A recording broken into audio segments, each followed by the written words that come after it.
It's funny how everybody got quiet.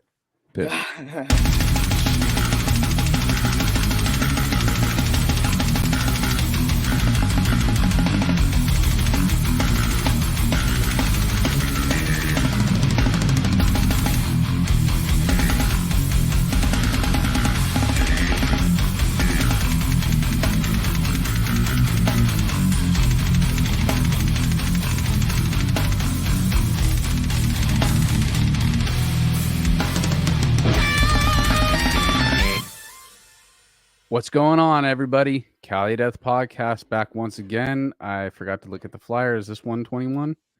Yep. 121, yeah. Boom. Got it.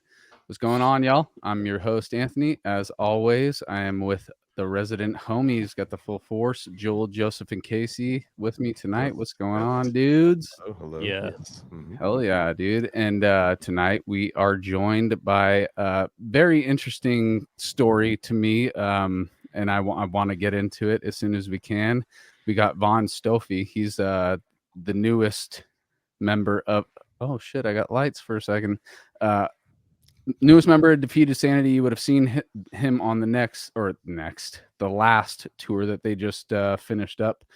And interesting story where he's coming from. You know, I hear he was a jazz musician in New York before he joined the band, which is super, like, I'm pulled into this because of Wolfgang. Obviously, we're gonna get into this one. I immediately was thinking Wolfgang as soon as I heard this story. So, but before we get into it, dudes and chicks, thank you so much for being with us on a Thursday night. Let's do some plugs real quick.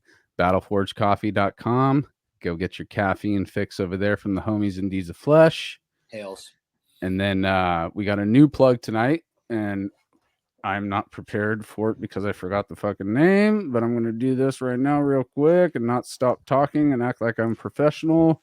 We have Generator Rehearsal Studios in Oceanside, California. We want you to, if you're in the SoCal area and you're looking to deal with some real professionals, one of them being Casey Howard. He's working out of this studio is his friend Ben's, and they're both teaching out of there right now. So Generator Rehearsal Studios.com. You'll be able to get there and contact either one of those guys and get some lessons or rehearsal space if you guys are down there and you need a place to jam. Oceanside, California, basically North San Diego, basically in between San Diego and Orange County in LA area. So there's a lot of bands that come from LA, Orange County, and meet their other bandmates from San Diego. It's kind of a halfway meeting point. Joseph and I have jammed there many times. Paroxysmal Butchering has practiced there a bunch. To Violently Vomit, Joseph's his projects, other bands too. Joseph's other bands. I don't know if Dreamers practice there, but yeah, a lot of local bands. So and we recorded multiple death metal records have been recorded there, although none of them are out, but they will all come out and they'll all be sick. That's true. This was recorded there and all that. And then what's that, Vaughn? Well, that scene is so rich in San Diego. I mean, we'll get into that later, but dude, I'll tell you, man, that SoCal, that San Diego thing, man, it's pretty electric out there. I mean, I definitely felt the vibe big time when we were out Brick by Brick, you know. Fuck yeah. Brick by Brick is and we can, we'll get into that down the road, but I just want to say, it's an honor, man. California, man. SoCal death metal. This should change my life. So hell yeah, dude. Awesome. Yep. So anyways, anyone looking to jam like with your band, check it out. And we also teach lessons there, drum lessons, and all the guitar and all that stuff. So if anyone's interested, check it out. GeneratorRehearsalStudios.com. Boom. Boom. And then for us, CaliDeathPodcast.BigCartel.com. We still got a couple of designs in the stock. They might be getting lower. The professor is getting prepared to show you in person what these look like. Ooh. So if you're not watching this, get on YouTube and watch it, or see us at twitch.tv/Cali. Can you take your shirt off and put that on for us, please? Can we watch you take it off too, please? No, but for real, we got on the Patreon. Yeah, we'll save that for when we get the Patreon. It's on the OnlyFans. Yeah, dude. Yeah. Like I said, a couple designs on the website. You guys want to support the show, please buy a shirt, because that money goes right back into the show. I just dropped my joint. Oh no. Dude. But no, it's back. It's back. Yeah. Is there? Please, that's how you're gonna support this. There's no other way you can support this except for buying one of those T-shirts. So, what else? Oh, wait, we don't have the tour yet. We are going to be sponsoring a tour very soon. Wait, is it ready to pull? Yeah, it's already. Oh, no, I mean it's the archaic one's good to go. Cool. So we got our second tour we're going to be sponsoring. This is number 2 for Cali Death Podcast. The homies in Archaic are going to be going out on a headliner, and of course we're going to support those guys and get you guys out to those gigs. The flyer, again, if you're just listening to this, you get on YouTube if you want to see this. The flyer is up right now on the video. All the dates are there, and these are our homies, dude. Jared, literally, I'm gonna go watch him get married in less than a month right now, and I'm so excited about it.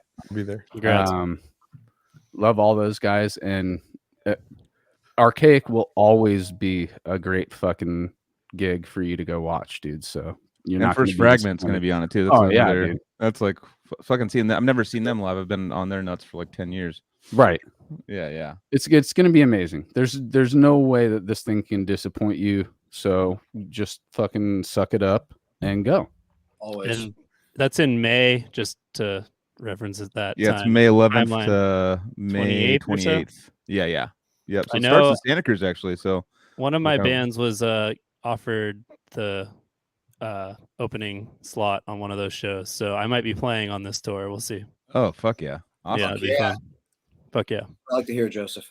And Grey Lotus yeah. just fucking rules. Just shout out those guys. Favorite record of last year.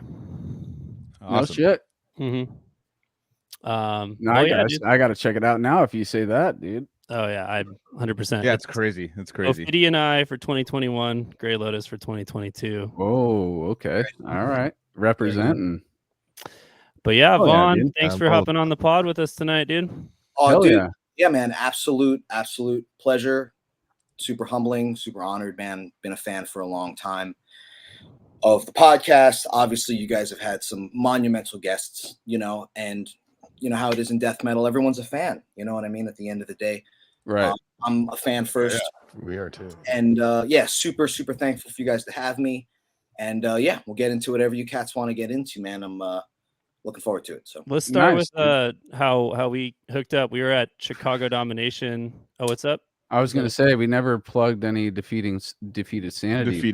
Defeating Sanity. They're currently trying to defeat it, so they're defeating Sanity. we are. Sanity is certainly getting defeated. Let me tell you something, man.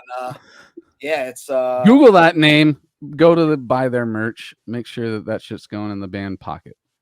Yeah, man. I mean, I guess the big thing that's on deck that's been formally announced, is going to be Milwaukee Metal Fest, which, I mean, you look at that lineup, even we're playing Friday, I think it's May 26th. And It's an honor to be on that bill. Man, dude, it's Deeds of Flesh, obviously, the California gods, Deeds. Right. Deeds. I'm just going to say it as many times as I need to because it's Cali Death Podcast, and I want to let the people know it's really good. But everybody needs to know, dude. Bro, Crowbar, Violence, Dark Angel, you know what I mean? Dying Fetus. It's Fuck yeah. It's gonna be a big one, and we're definitely ready to rock and roll. Getting geared up for that, and then I guess in the next couple of weeks you'll be hearing about some substantial touring in North America, really doing the other half. Because the last tour we did, was really West Coast, Southwest, a little bit, with Vegas and stuff, and a little more inland. But this next tour is going to cover basically the other half of the country. So be on the lookout for that. That's coming up. And then really the big focus right now is this new album, Killer, dude. And that's in of itself a Hell yeah. pretty monumental undertaking for all parties involved. So are you going to be involved in the writing? Well, it's funny, man. Like the initial point of contact musically for Lila and I, which I guess occurred back in August of this of last year, 2022, was him sending me new material for this forthcoming album. So he has 6 tunes already in the can, and him and I have been working on a 7th, which kind of started when I was over in Berlin back in December, and we started writing, and we just had a meeting today. I mean, him and I meet all the time, just like this, video chat and shit. And yeah, we've been kind of feeling each other out compositionally as well for the first time. And I gotta say, man, and I think he would agree, especially after the energy of what we did today, that him and I are really starting to kind of see things eye to eye. Nice. Which, you know, Lille is a genius. I don't think I have to really say that to the community, but you know, him and I, given our backgrounds, especially outside of death metal, there's a lot of similar viewpoints, and I think that that's really made the process of being able to truly collaborate that much easier. And I know for him, he likes having people to bounce ideas off of. I mean, Josh and Jake are amazing in that regard.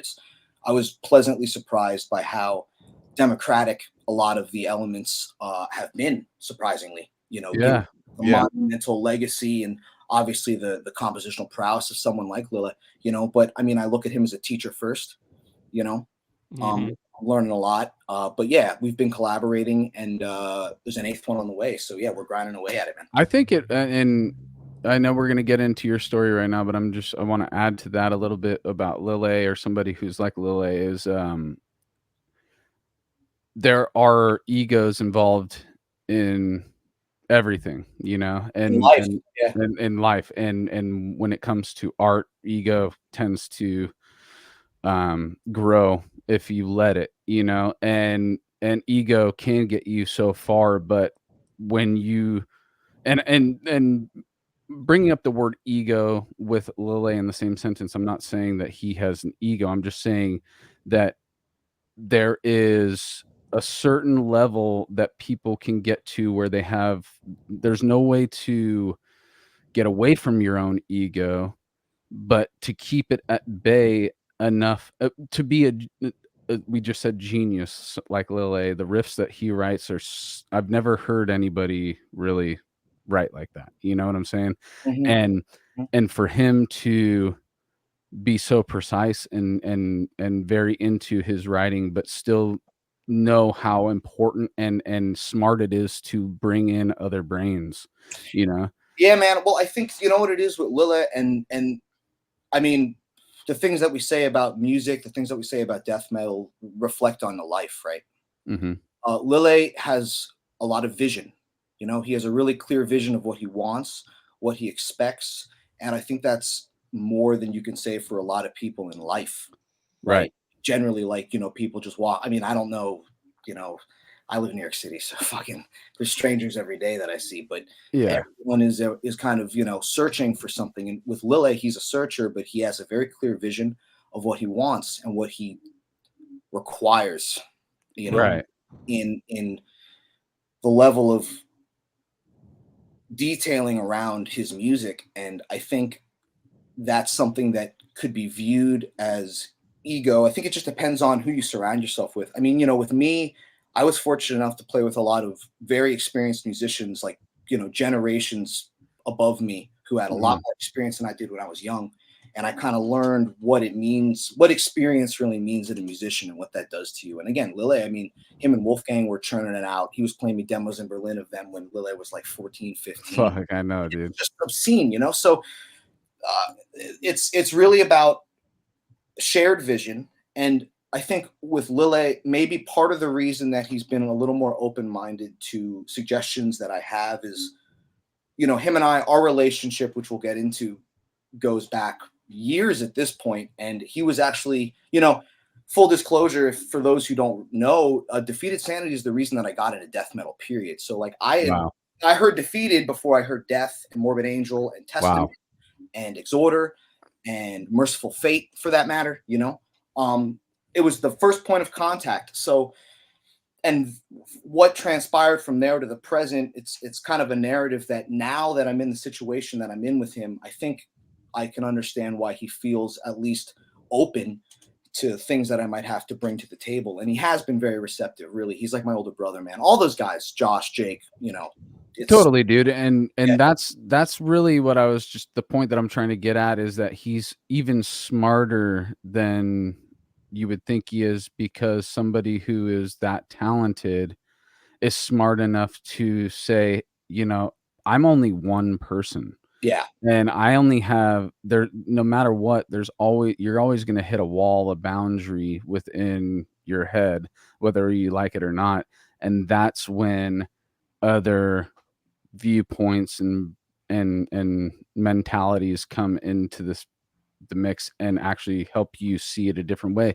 And I guarantee that's how Defeated has been since the beginning. And his dad probably taught him that from, all the shit that he was dealing with in the 80s. The thing about it is like, in a way, coming out of the jazz thing, Defeated Sanity makes the most sense, not only musically, but also kind of how Lille has envisioned the roles of all the parties involved, and how he's kind of, whether it be Jake's narrative or Josh's narrative of how they ended up in the band, Lille is always looking for people to auxiliary pieces, if you will, to realize the vision, much like, Lille and I was talking about someone like a Miles Davis, or, look at Chuck, it's the same mentality of you're trying to get somewhere.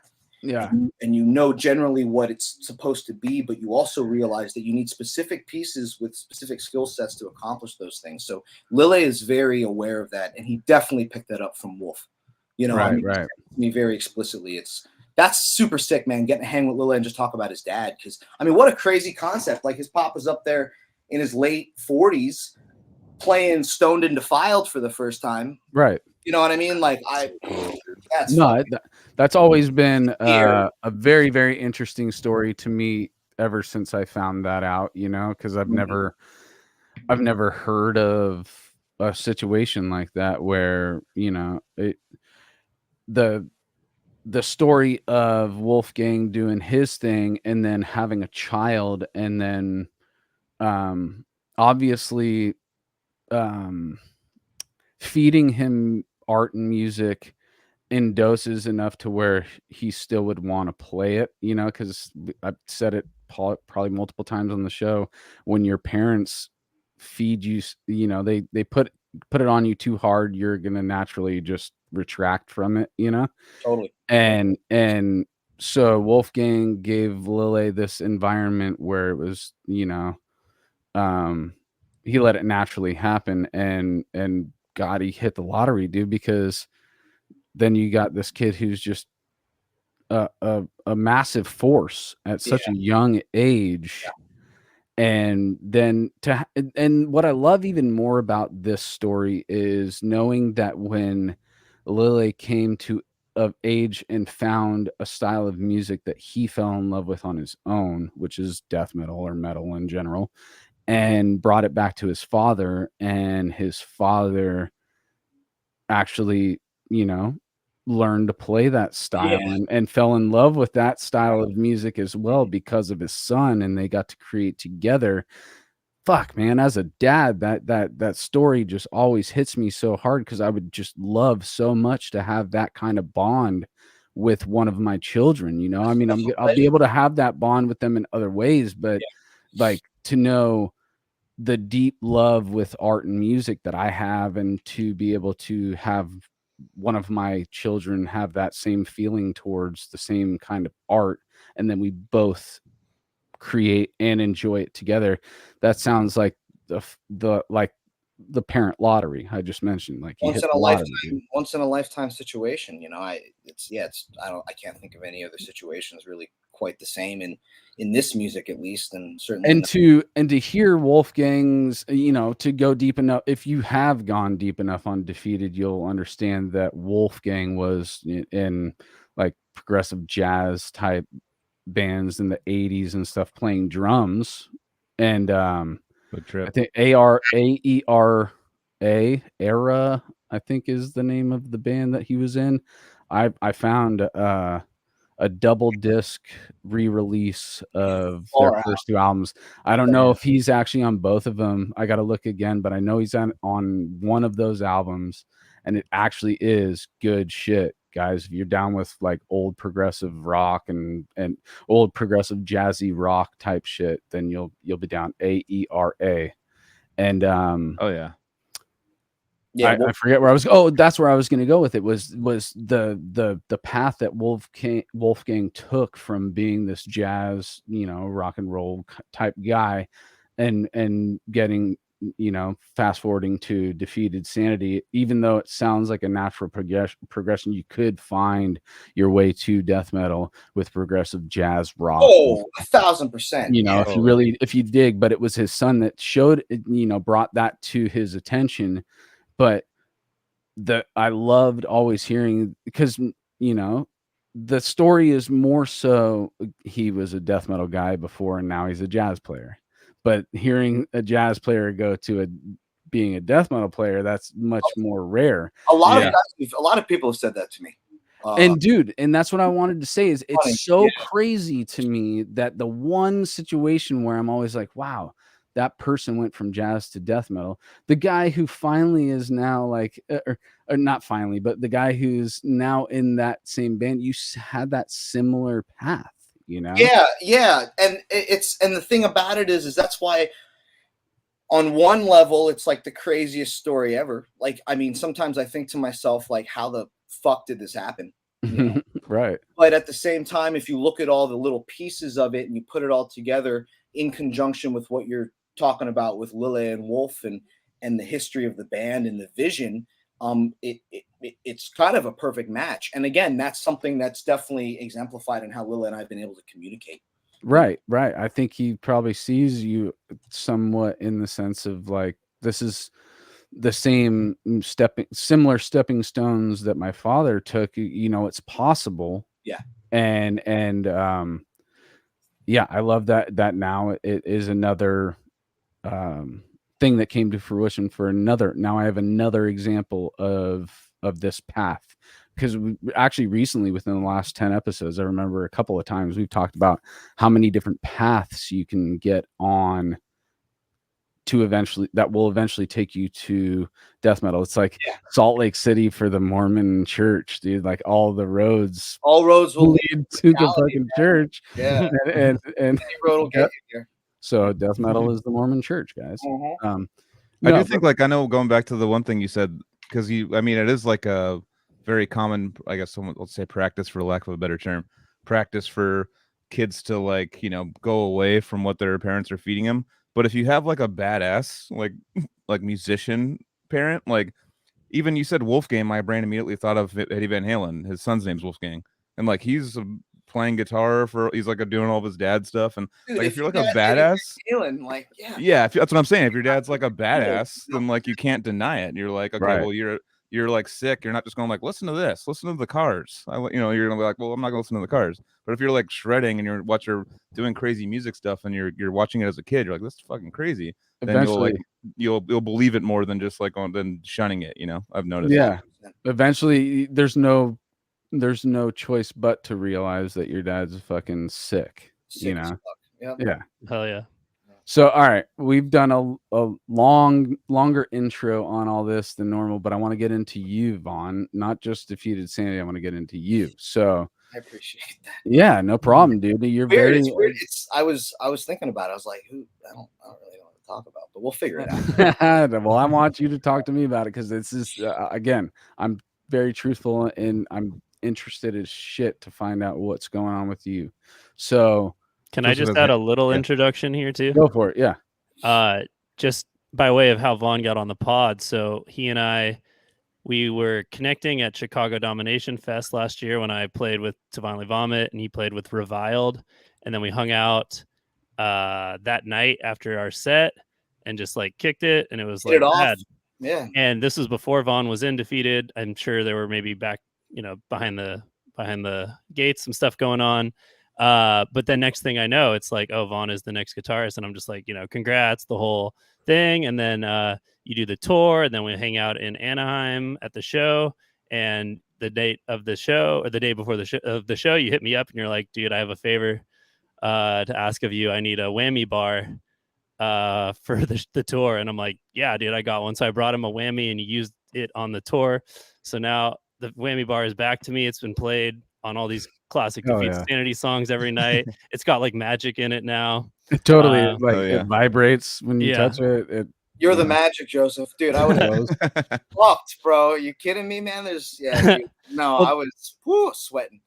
And then just to add some other fun. So the way that it got back to me was Jacob Schmidt, the bassist, gave it back to me at the Cynic Secret show in January. So Vaughn wasn't there to give it back to me. Yeah.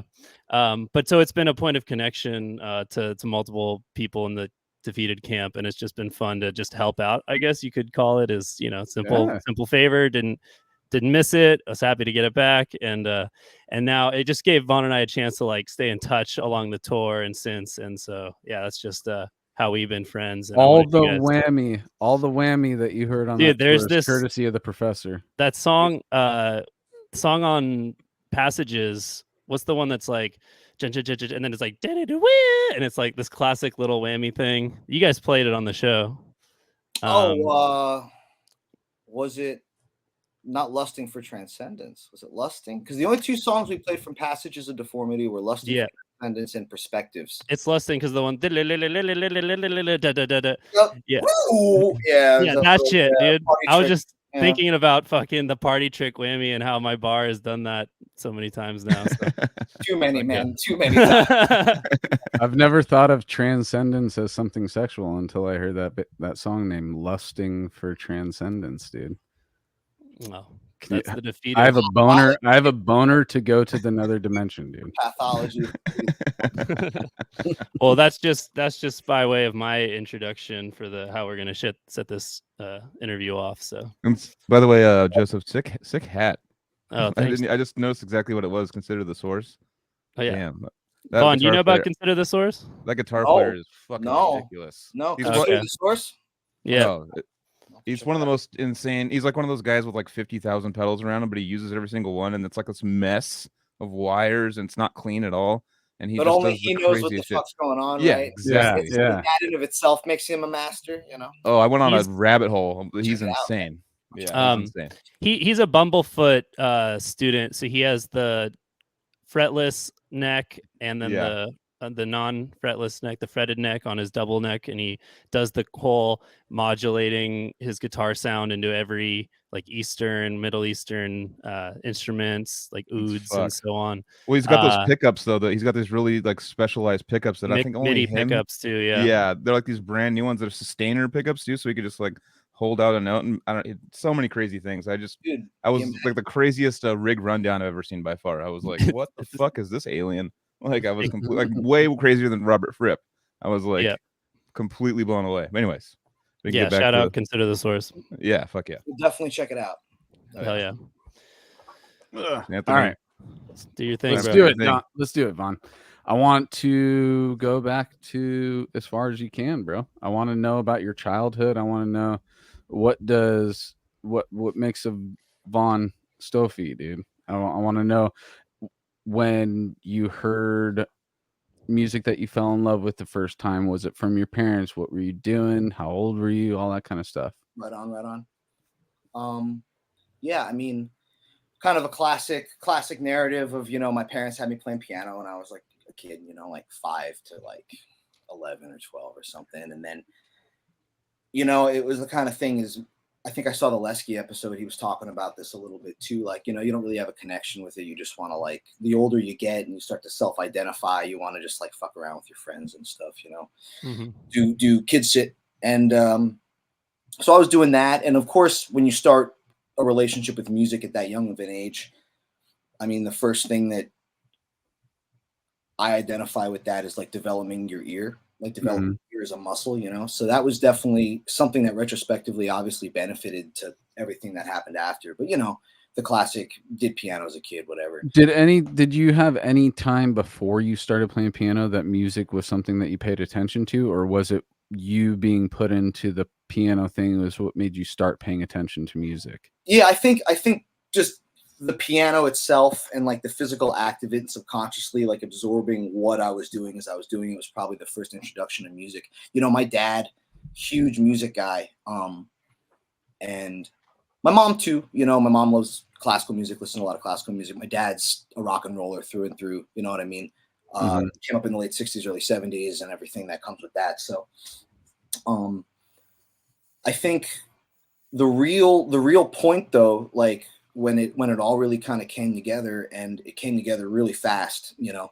I mean, like all kids, you're searching for identity in something, or you're searching for something that feels right to you, you know. Yeah, and just a connection to something. yeah, we're not all going to be quarterbacks, you know what I mean? And Totally. we're not all going to be curing cancer, you know what I'm saying? So like for the rest of us normal people, like we have to, you know, find some identity in something. And for me, I was like getting over the piano, wasn't really into it, and then like just trying to stay engaged in music a little. And then that was like that seminal age where my father, God bless him, shout out to my dad, Vaughn Stoffey, Rock on. fucking legend, love my dad. Hell yeah. Like I guess I was like 11, 12, you know, and he put me on to Hendrix, Sabbath, and Deep Purple. And I would say those three are, that's still, and that's has a solid three right there. Yeah, dude. I mean, but Hendrix, that's the bottom line, and still is for me. You know what I mean? I mean, I heard Hendrix and I knew that was the only thing to do.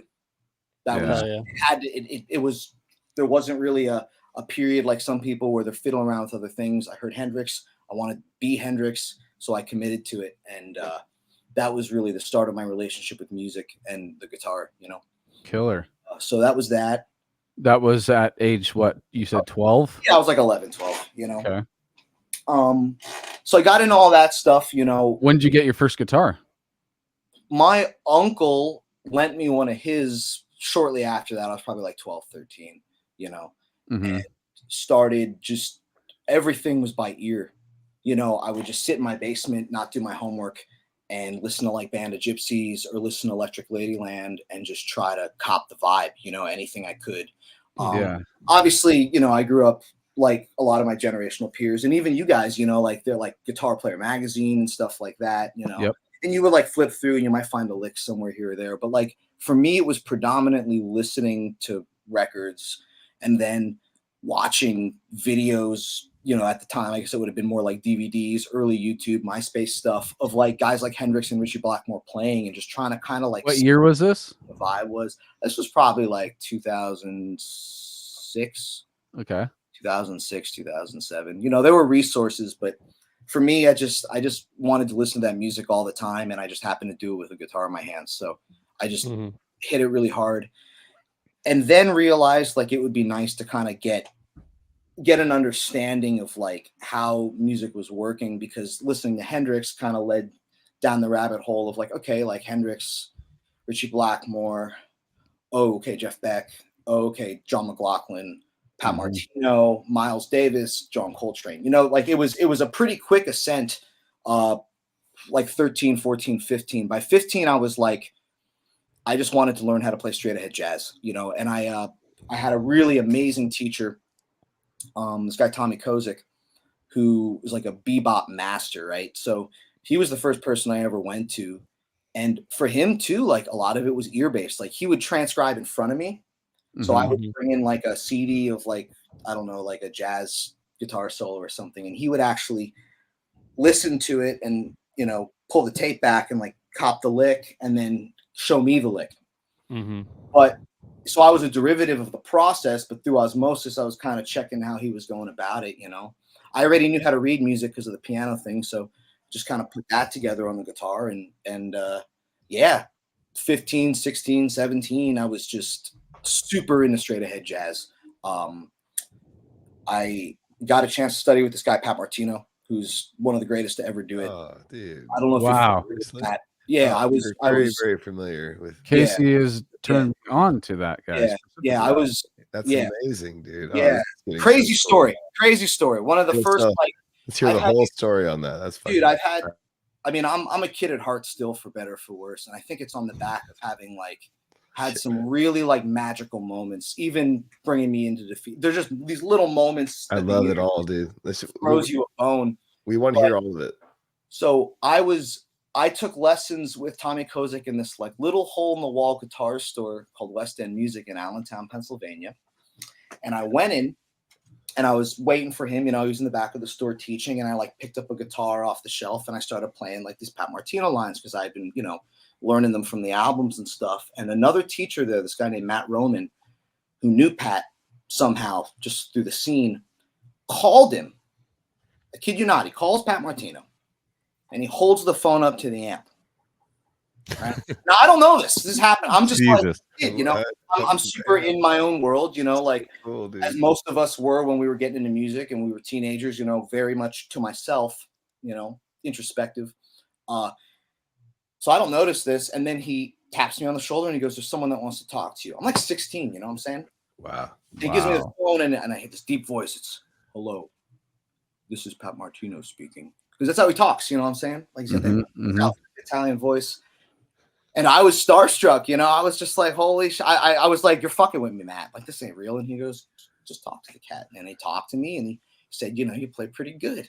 And he said, "You should come down to Philadelphia. Matt will give you my address and my info and come down and I'll show you the ropes." So from that was like 2008, I would say 2008 until he got really sick. I mean, him and I had a pretty consummate connected relationship, every time he came to New York, he always hit me up. I always was down checking the shows out. When I could, I would get down to South Philly. I probably went down there like 6 or 7 times, And he, all of his, somewhere in my folks' place, I still have all these like personal manuscripts and stuff that he gave me. That I cherish that stuff, Even though I'm not really playing that music anymore. It's like that was a profound experience to have at that age, to have that kind of support from somebody like that, Right, dude. Yeah. For sure. So let's just break that open a little bit more. Let's talk about the first time you went to Philly. Your first time being in person with him. Yeah, my dad drove me down, and I was like nervous. I was a nervous wreck, And you walk up the stairs to the door, and your heart's beating. You knock on the door, and time stops, and then the door opens. And Pat had this way of like when he would walk, he would float. I don't know if a lot of people know this about Pat Martino, but in 1980, Pat Martino had a brain aneurysm, and he forgot to. Now, granted, he was a prodigy, right? He came up in the late 60s, into the 70s, playing with Jack McDuff, playing with all these cats in Philly, then coming to New York and doing that whole thing. And by the early 70s, was like the up and coming post-bop guitar player next to George Benson, So he's a star, has this aneurysm in 1980, forgets how to play, so he has to move back to Philadelphia with his parents. Which is the house that he ended up taking over after his parents died. So the house that I would go to was his childhood home. Beautiful, beautiful crib. And he taught himself, he relearned how to play by listening to recordings of himself playing stuff that he doesn't remember. And granted, this isn't like, in all due respect to Tony Iommi and Richie Blackmore, like this is like, there's a lot going on, Yeah. I mean, the cat came out better and more refined and more powerful than ever. So like, I mean, damn, I wonder how much of that would be like muscle memory in there once you spark it by playing certain notes in a certain rhythm or pattern to like spark some kind of like memory thing. Yeah, like I mean, there's that whole connection between like neuroscience and music and how the brain relates, and obviously with Alzheimer's patients, like what they're trying to do with music therapy now. I mean, there's a lot of validity in it for sure, but. Yeah, I mean, anyways, go to Pat's house. He opens the door. It's like seeing Christ himself, Takes me upstairs. My dad sits in the back, and he said so many things to me. The first time I went down there, we didn't really talk about music. We talked about like a lot of stuff that was way over my head then. But now, having a little more experience under my belt, like those things resonate a lot, just about the nature of balance, and the idea of like, he used to always talk about the guitar just being a spoon, just a tool for enjoyment. Like, it didn't really mean anything, which I know it's Cali death. We're going to talk about sickness and brutality and stuff. No, we're more interested. No, I love it. I mean, yeah. And dude, you know what? It's crazy because the same spirit that I found with like Pat and some of the heavy jazz dudes I got to play with in my early 20s, I see the same spirit in Diego, and in Ronnie Kachnik and in Lille and in Hobbs. And it's like certain people just have that spark, right. Have that understanding of something beyond that, which we can see. And Pat was definitely one of those people. So Yeah, I mean, we talked about notes and chords and diminished scales and augmented scales and all that junk. Jesus, but that's crazy, man. That's you get older. Yeah, it was about just being in the same room with your hero and just by osmosis, absorbing everything that those people have to give. And it's been like that ever since, man. I mean, that was the same thing that brought me into death metal. It's just there are certain people that just kind of tolerated me long enough to let me absorb their energy. You know what I mean? That's the energy that is now kind of formulating. So that's what I would say about people. Dude, now that's the top of my head. It's top of my head. I just want to bring it up. You said John McLaughlin, and tomorrow it just reminded me I have to buy tickets for Shakti's coming through. It's John McLaughlin and Zakir Hussain. So that's still lethal, man. At his age, you want to talk about like. Oh, dude, that's one of the crazy. I already saw it when I was a kid. I saw it. My mom brought me same thing. My mom showed me John McLaughlin, Al Di Meola, Paco, all those she's like, oh, you want shredding? Here's Kings, bro. Shredding. I know. So she gave me Friday night in San Francisco, and it just changed my life and stuff. But those cats are playing acoustic. When I started doing the death metal thing, I had to readjust a lot of things about my technique, especially because I already kind of developed the whole understanding of the instrument. But that was one of those things. I mean, man, you get a lot that works with you in that regard with overdrive and compression and just the nature of your gauges. But you listen to Friday Night in San Francisco, those cats are playing acoustic, right? Into a mic, you know what I mean? So you have to control just the dynamics, feedback and dynamics, and those cats are destroying it. And let's not forget, I mean, obviously we know Al Di Meola is in there, but Paco, dude, Paco's been blowing my mind, re-blowing my mind again recently because I'll say it. I'll stand by it on Cali Death Podcast, and all due respect to the many people that I'm going to talk about tonight. Paco de Lucia was the greatest guitar player to ever live. I mean, dude, when you watch them together and all the stats together, you look at all the stats, what he was doing on the instrument. Oh, I agree. Solo, forget about it. It's the best. Raise your hand if you got to see Paco. Oh, fuck off. I didn't go. I didn't go that one time. I figured what you just said because it was when I went to that show and it was like, I don't even know what year it was, like in the early 2010s or something like that. Yeah, I was at that final Paco de Lucia tour he did. He did like a full US tour. Exactly. He solo and then he had the dancers. Yeah. Saw the same shit. Exactly, dude. That was like I walked out of that. That was like the greatest show I've ever seen in my life. Like and the heart, the something that with death metal I think gets sometimes overlooked, even though the shit that speaks to me the most or really put me on to the genre. I hear the same kind of spirit that I hear in John Coltrane or Paco de Lucia. You know what I mean? Like you can talk about notes and BPMs and stuff till you're blue in the face, but like when you're playing whatever music is driving you, like you have to really believe in it from like a spiritual level, and that's what you learn from. I mean, whether it be like Paco, Coltrane, Diego fucking Sanchez, guys that just Hobbs, they just emit this energy where like. They start playing those riffs and you guys have all been in the room and it's like a spiritual experience, man. Totally. Yeah. And I love watching there's a video recently that I came up with just Al and Paco on stage. John isn't there, but they're revisiting some of that stuff together. And you can see how they look at each other while they're playing. They're talking to each other, I love that too. Yeah, exactly. I've loved that. And then when you're seeing Paco, they tell jokes, they tell little jokes. They start laughing because he does something different. They're like, I fucking love that. It's a whole new comedy, but like you're watching a conversation happen, but it's through music and the fact that Paco's playing with 10 digits. He don't have a pick anywhere in there. Digits, no click track. You know what I mean? Like just perfect time, perfect articulation, perfect dynamics, perfect gesture. Just checks every box, traction, everything. I mean, I love it. I could get behind that being. I can get behind him being the number one of all time. I could definitely get behind that for sure. Guitaristically, we're not talking about pace. We're just talking. That's what I'm saying. You got to take everything into account. All the stats, right? Yeah. That's what you said. Yeah, that makes perfect sense. And I naturally didn't have any disagreement as soon as you said it. I was like, oh yeah, totally. That's I'm on that team. Yeah, if someone put a gun to my head and all due respect, all the guitar players I love. That's a good way to put it. Yeah. Die honest, Didn't Paco grow up in a family where his dad was a guitarist and all of his siblings, they were all they got taken out of school. They're all competing to be in the 8 hours a day of training and then he just rose to the top. It was kind of weird. It's like the Jackson. He's the MJ of flamenco guitar. Yeah, he's damn straight, man. Damn well, straight. I've always heard people say like he's like in Spain, he's like the Michael Jackson of Spain, like Paco. Oh, I bet. Right. Yeah. You want to tribute Paco? My friend named his daughter Lucia after Paco de Lucia. Oh, damn, that's a good name. That's I a like beautiful that name. name. Beautiful name. Yeah. I don't know if I'd name my son Paco though. I remember a Spanish class in like 7th grade that you get to pick a Spanish name, and mine was Paco. And everyone's like, "Hey, Señor Paco." That's the way it comes up. Paco Horner.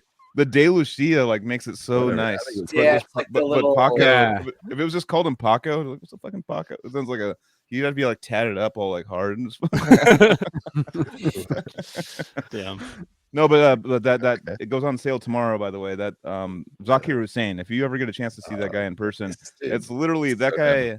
My mom took me. She's like, "You got to see this," and I already liked. Talking about the top of the player.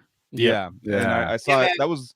I walked out of that like Casey out of the Paco show. I walked out of that Zakir Hussain show, and I was with John McLaughlin, and I was like, that was maybe the best thing I've ever seen. Maybe, I don't know. I was like all like confused, you know. I went into it just like, oh, my mom's all, he's a sick tabla player, and it's John McLaughlin. You love John McLaughlin, right? And I'm like, yeah. And then I watched it and walked out of there and was like, was that the sickest? The sickest thing I've ever seen. You know, You're just talking to a random dude on the street.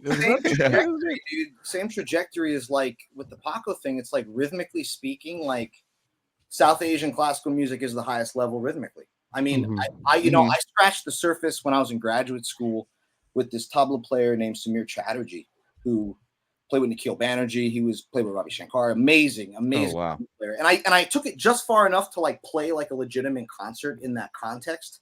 And then I fucked off because I was like, at this point, you're either all in or all out. You know what I mean? With that kind of music.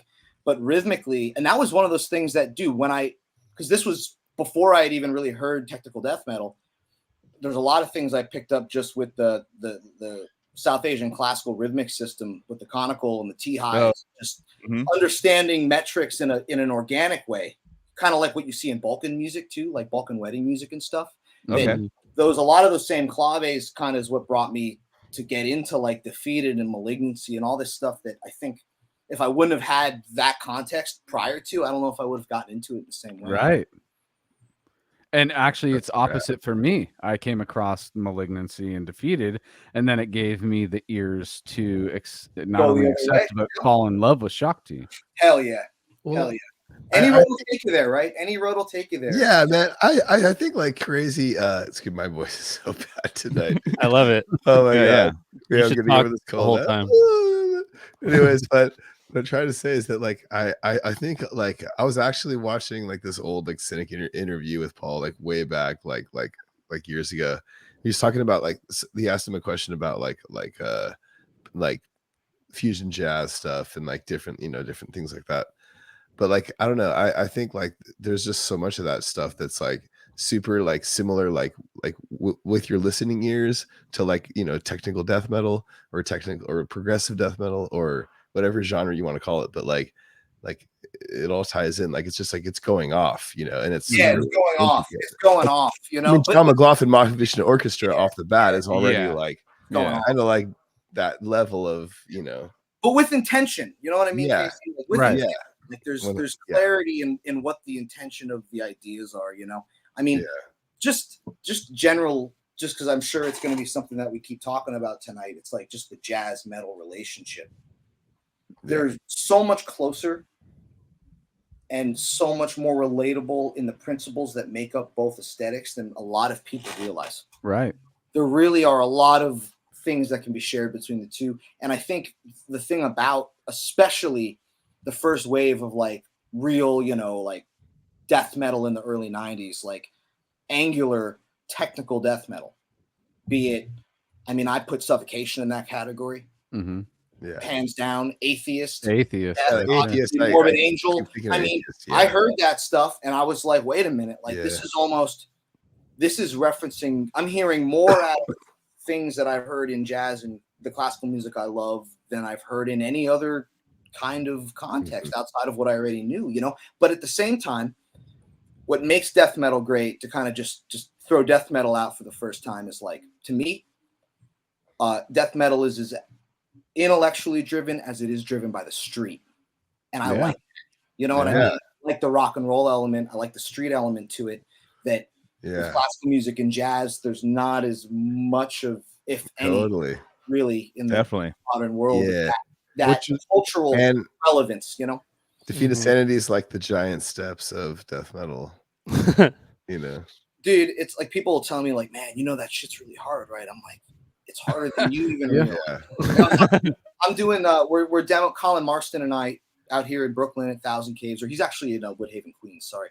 But Colin and I are, working on demos basically over the next year for the new Defeated record. And him and I was telling him that. I was like, bro, same with him shit with Gorguts and stuff and all the stuff that he has his hands in. It's like, man, like people know it's hard, but it's like, it's hard, dude. Listen hard. To Behold the Octopus and tell me that shit ain't hard, dude. You don't have to like the music, but man, you got to give it up, man. I like the music. I fucking love those guys. Oh yeah, the Octopus is sick, but I just mean in general, like people who are, and seeing people in person, like seeing Colin play a war guitar in person, is it's the same level of seeing Paco in person, seeing all these things that are already it's great by ears, but once you put the visual and have it like you're witnessing it in the moment, in the space that you're in, it becomes like amplified so much. 1,000%. I mean, that was the thing too with like death metal. Like when I first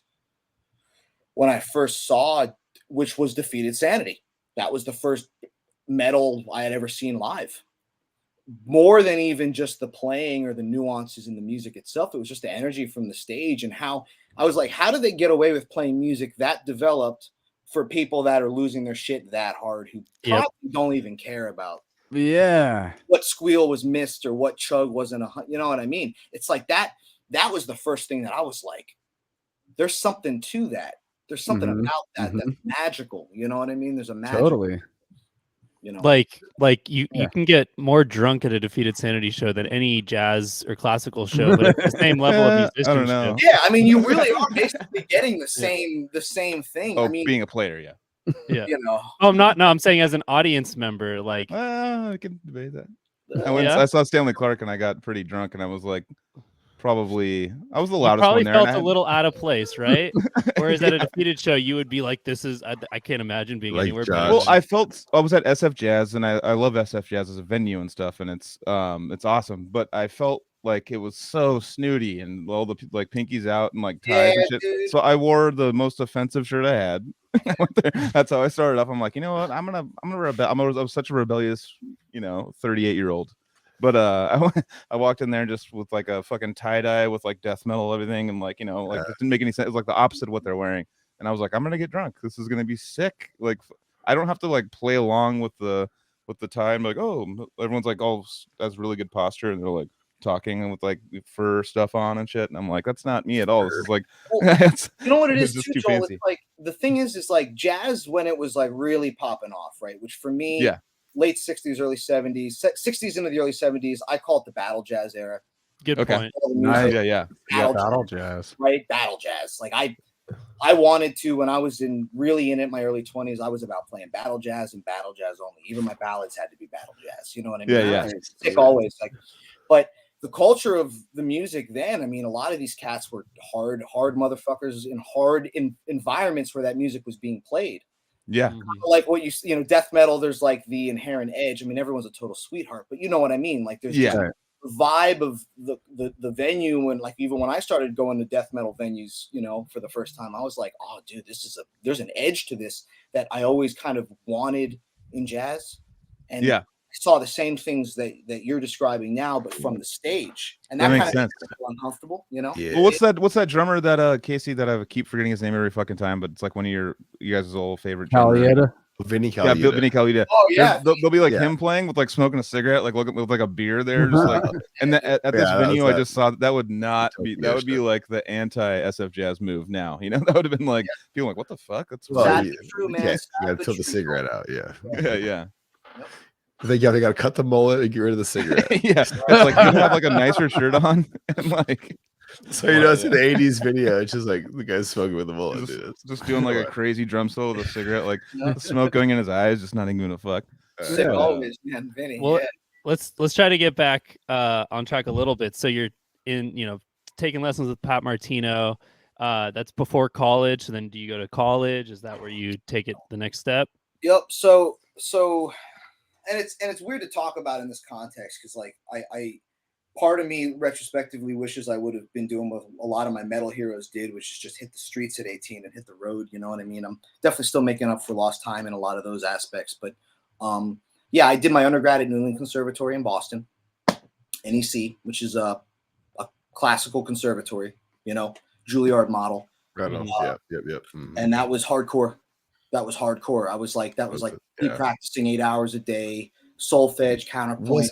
Thing. It was like my life, because I got my bachelor's at SFSU. It's like jazz focused kind of thing, and that's all I got. Like I didn't go above that, but you did a lot of the classical stuff, right? So I did the full. I mean, I was focusing and technically under the blanket of like a jazz studies major, but because it was New England Conservatory. And it's the same at a Juilliard or Manhattan School of Music or, any of these conservatories where it's like, even though maybe like the private lessons I would take or the ensembles that I would play in were jazz centric, most of the curriculum itself and like stuff that I was doing in the classroom or stuff that I had to like do equivalent to homework in college was all geared around, Western classical musical practice, Mm-hmm. A lot of sight singing, a lot of like writing out reductions of string quartets, a lot of things like that, which I don't really remember too much of it now, to be honest. Did you have like a wide range of ensembles you played with? Did you mostly do solo performance recitals? Like what kind of ensembles did you get to play with? They were all jazz ensembles, what I mean? Quartet, quintet kind of models. Okay.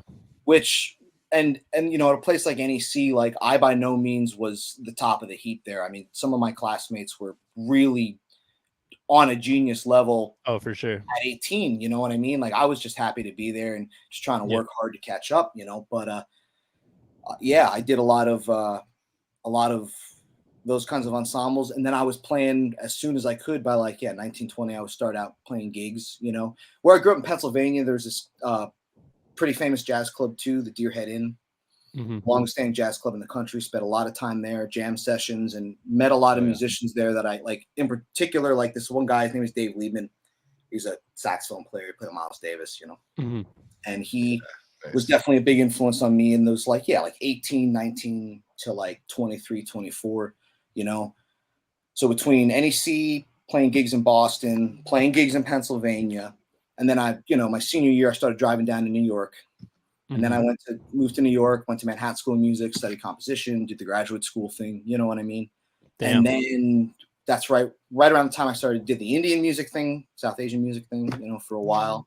And then by 24, 25, I was like pretty disillusioned, I think, by it all, it just didn't, I think I played so many jazz gigs and just gotten burned out on a lot of the cultural elements, the scene elements, the politics of it, a lot of the things that kind of that's why we're so many silly similarities between the jazz scene and the death, like you guys are saying already. Yeah. But I mean, just continuing on that, it's so true. Like jazz bands go on tour and it's like, let's get in the van, whatever. It's a little different. It's not, like a field trip feel. Well, I know very little about that. You talk about that because you see. I mean, obviously, the thing about jazz culture and really what I would call, it's not really much tour culture, it is as much club culture. That every man is basically on his own. Like the era, and this is one of those things that, in all due respect to the tradition of jazz, which I love deeply, and spent a lot of time in, and definitely is a part of who I am as a musician now. It's like there aren't really bands anymore. It's like everyone's on their own, and like I was doing a lot of pickup gigs, which is good in the sense that it forces you to have to, and this definitely helped me when it came to the death metal thing a little later on, which is, if you're playing 3-4 gigs in a month, different band leader, different set of repertoire every night. Granted, you're reading because that's just part of the culture of hopping around and playing sideman gigs, but you're basically playing a new set every night, right? So you have to learn how to internalize music fast, because you don't want to go in cold. You don't want to be sight reading on a gig, Like I never did that.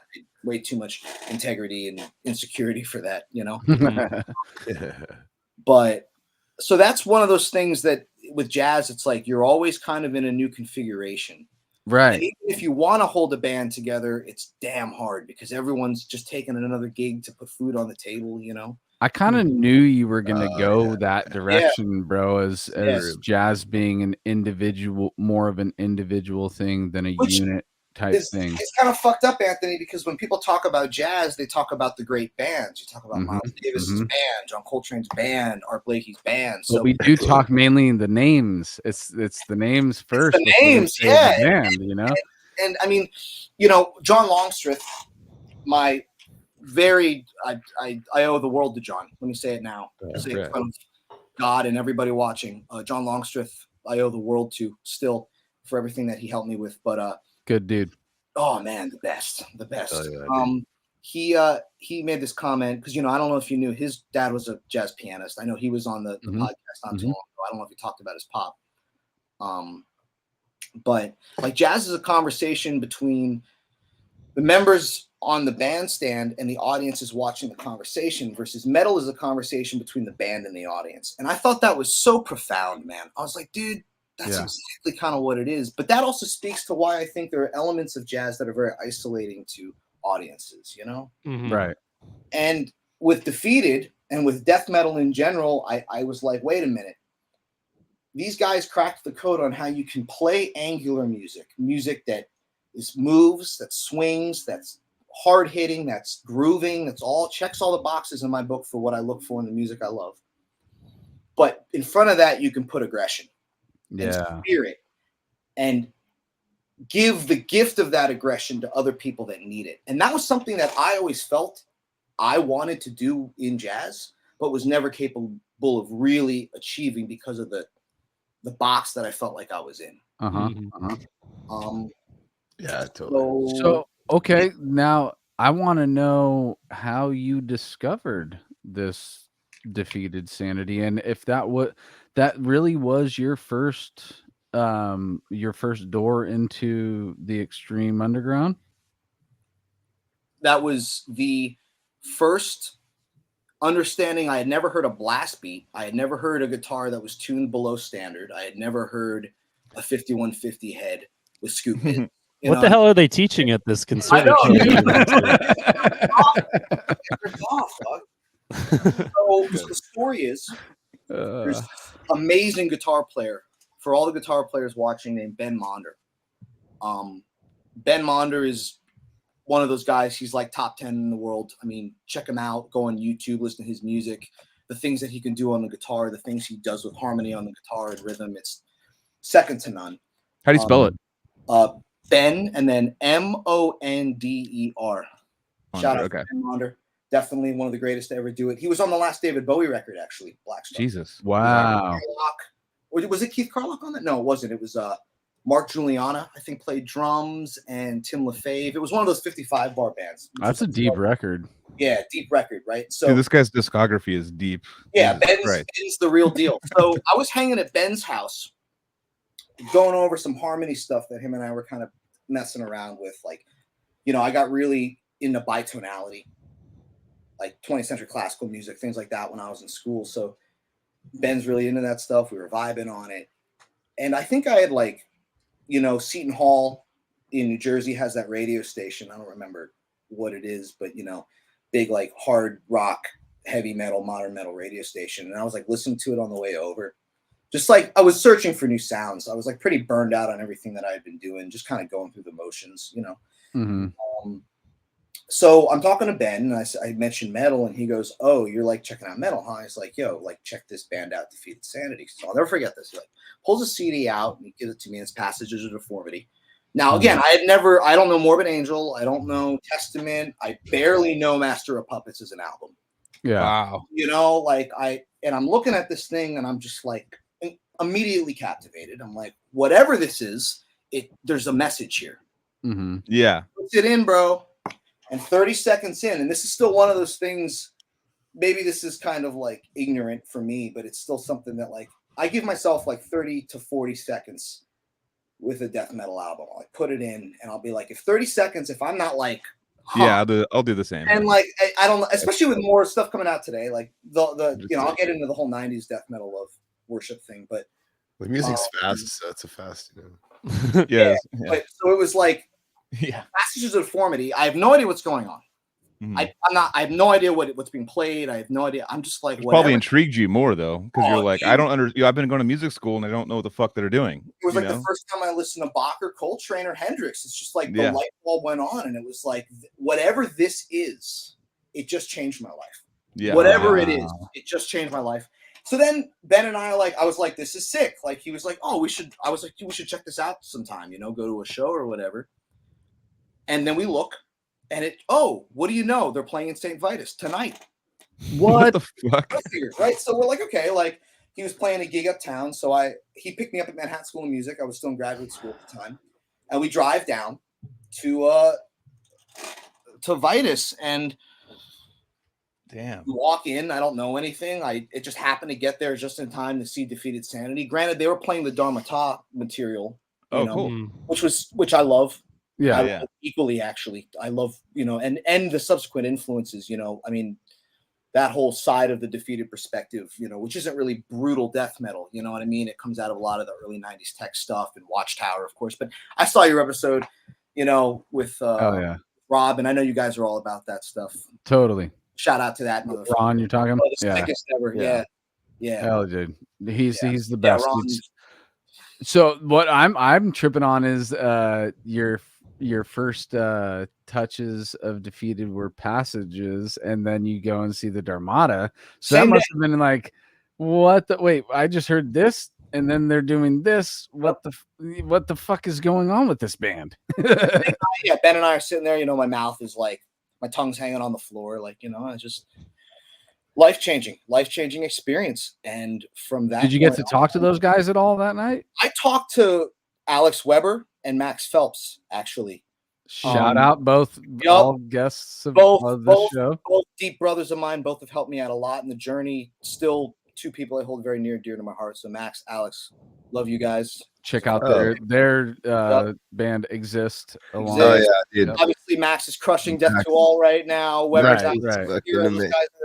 I mean, I was out with Alex with the Malignancy, thing that we did with the Defeated tour. So it's like, those guys are crucial homies, amazing musicians, incredibly inspiring. And even that night, I mean, I have to say, there's been a handful of really heavy people to me, people that I hold very near and dear to my heart in death metal that really gave me a shot. That's the thing. You can be whatever in this world, but if you don't have people taking a chance and giving you the time of day, nothing moves forward. So, and those alongside two being good people too, because I have my own versions of what you just said. Me too, man. I think that we all do, because we're all in this we all do real humble type underground. You can't have an ego in this shit, man. Ego's gonna just make everybody else gravitate away, so it's like the people who shine through as a genuine human being, genuine human beings that sympathize and know exactly what position you are and what they have to be able to pass on to you to help you progress. Those people, for sure, we all have them, and yes, I can name them all right. And right now, as you're saying that, I was saying, I love that person. I love that person. I love that person. They all did this for me. Yes, for me, selflessly. You know what I mean? I was just I was just a fucking kid. You know what I mean? It's people in the world we live in today. You don't have to give anyone the time of day if you don't want to. It's sad, but it's true. But yeah, there's those seminal figures. And I mean, there's a couple of them for sure. And Lille being the most important, really, right? In a big picture sense, obviously, because of where it brought me now. And him and I didn't talk to him that night, but I probably reached out on Facebook, and was just like, hey, I fuck with your shit. Nice. And we started talking, and that started a dialogue, you know what I mean? And then I think that in conjunction with kind of my own just desire to get inside of the scene any way I could, you know what I mean? Any way I could just get experience, you know, which was hard at first. You know, I would go to a lot of shows, and, you know, the first person that really put me on and gave me the time of day was Ron Kashnik from Malignancy. And Malignancy. I mean, those guys, Danny, Ronnie, Monty, Cohen, you know, those guys were real cool to me, let me hang around. And right before the pandemic, I started going up to Ronnie's place in Yonkers, and he would teach me Malignancy riffs, and I would just try to learn them and play them back to him. So that was like my first like really entry into like trying to play the stuff was with Ron.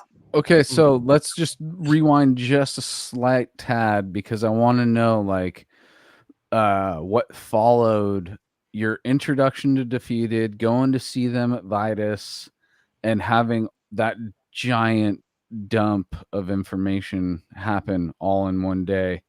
How you wake up from that and process it, try and do a fucking defrag on the system, like, you know, like, okay, this is where I move forward from now. Like, what were your next steps?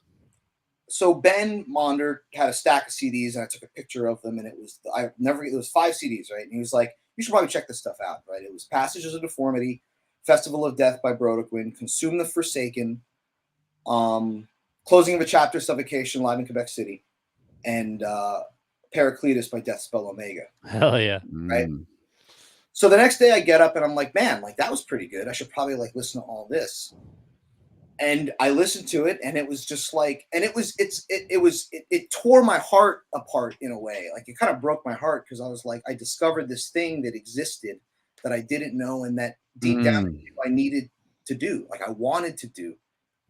But I knew at the time, I had no idea how that would happen, because I had already kind of like signed on the dotted line with jazz, right? I was like living that life and you know, playing gigs and trying to support myself and do all that stuff. So at that age, you wouldn't have thought of life deep enough to be like, I can start anything at any time. Yeah, you know? At that time, you felt like the ship had sailed. In a sense. And really, from that point, that was like probably like late 2018. You know, 2017, 2018. There was about 1.5 years, 2 years when like I wasn't really trying to play any of this shit, but every chance I could, I was at Vitus, or, you know, I would go and see shows in Philadelphia, or I was just anything death metal, you know, I was just, and obviously with the resources and, you know, that are available with connecting the dots, you know, that's when, you know, you go from, okay, Defeated Sanity. Okay. So that gives you Malignancy, that gives you Disgorge, Deeds of Flesh, Regurgitation, you know, just getting into all the sick shit. And then it's like, okay, then you go back a little bit and you go, okay, like Suffocation, Pierced from Within, and Oppressor, and Gore Guts, and all this stuff, and then Death, and then Morbid Angel, and this, and then, okay, Watchtower, and Testament, and Exhorter, and Thrash, and okay. So I was like studying, you know what I mean? I don't look at it as studying, because that kind of takes the passion out of it. Like, anything that you look at studying as something that you forced to do. You weren't forced to do it. You just naturally did it. Dude, I was just clicking every link, dude. Every link. I was like, I need to know what this shit is. Yeah. If it's a subject that you're highly interested in learning, it's not studying, it's just absorbing. It's learning, you know? Yeah. Absorbing, Anthony. Absorbing, dude. You know? And then the pandemic happens, right? And I lose all my gigs. And I was talking to, by the way, I'll say this because we're now finally live. Destroying the Prophecy, Odious Mortem was one of these albums that during this period of time going into the pandemic was a big part of my listening consumption. So, you know, hell yeah, dude. I just want to do that live. Nice, but dude. Anyways, okay. I end up back in Pennsylvania. All my gigs have dried out, and you know, I'm kind of like hanging with Ronnie, and he's showing me stuff, but like there are still a lot of fundamental things, you know, especially in this hand, like this right hand over here, that like aren't together. And I haven't had the time to really put it together because I'm living this life, you know, I'm playing jazz, I'm doing like a different thing. So pandemic happens, move back to Pennsylvania, start working landscaping, and I'm listening to brutal death metal all day, you know, Nice. sweating my ass off in the sun, breaking my back, listening to brutal death metal, and then going home and like starting to just deal with the fundamentals, bro. Get the metronome out, get the down pick, the palm mute, the alternates. You know, at this point, I started fucking with Longstreth a little bit. Met him in New York. You know, we just hit it off. He kind of gave me some paradiddle stuff. A lot of things that I still actually practice religiously. The same warm-up regimen I have then during the pandemic is the same 40 minutes I spend every day when I practice, you know. And it was just dealing with the most basic elements of metal guitar. Because for me, it was like the left hand was coming out of jazz. It was like the left hand, and especially going into learning the Defeated material, a lot of the left hand material is more in line with stuff that I was familiar with coming out of playing jazz, you know? So for me, it was like, I really had to like start over, you know, completely recontextualize how I thought about the instrument with the mechanics of what goes on in the right. And dare I say it, thank God for COVID, because it gave me like 8 months of just like total isolation to just get that thing going, so that when I moved back to New York, when things kind of slowly started moving in the direction where you could start to kind of, you know, reacclimate to society, I started just, you know, playing a lot with John Longstreth. Him and I have a studio space together still. We moved, you know, he had an opening. He was like, hey, man, super receptive. You know, I was a nobody, bro. That's awesome. Shit. Right. Let me move into the space. Him and I, you know, that was the only guy I was hanging out with for like a year and a half. Wow. John. And we would go in, and we still do this now, you know, but especially then we would go in and he would just be like 240 and he would just, and I just started putting it all together with him, you know, as the best metronome you can have on the planet. Right? That's like what, how you, I mean, no one's going to keep you more honest than John Longstreth. Fuck yeah. You're either right or you're wrong. He's not wrong. Yeah. So that was a big deal, you know, and I ended up writing some music that we kind of recorded, you know, and that was a great experience with him, and just doing the push-ups, right? Doing the push-ups. I wanted to ask about that project. Does it have a name? What's going on? Well, it kind of had a name because we were like playing with this bass player, but he kind of turned out to be kind of not someone we were really down with. So we kind of shelved that. And it doesn't have a name.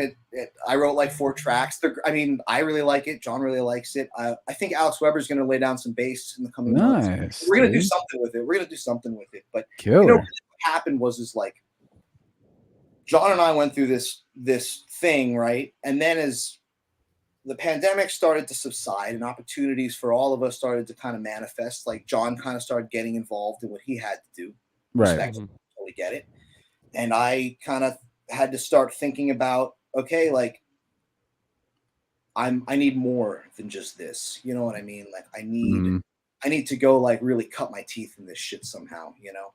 So I'm playing with John. We're still playing with Ronnie a lot, going up to Ronnie's. You know, I ended up, one of the things that helped during the pandemic too was like in conjunction with all the physical practice, I ended up transcribing the entire New Malignancy album for Jacob Schmidt in Defeated, because he recorded bass for the New Malignancy album.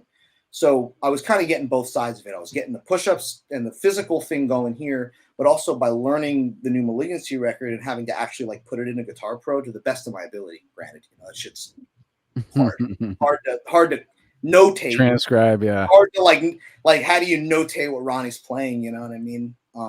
So I was getting both sides of the coin, and that was great, but it wasn't realized yet, you know what I mean? I was still just kind of getting everything secondhand. And then I guess this is like now 2021.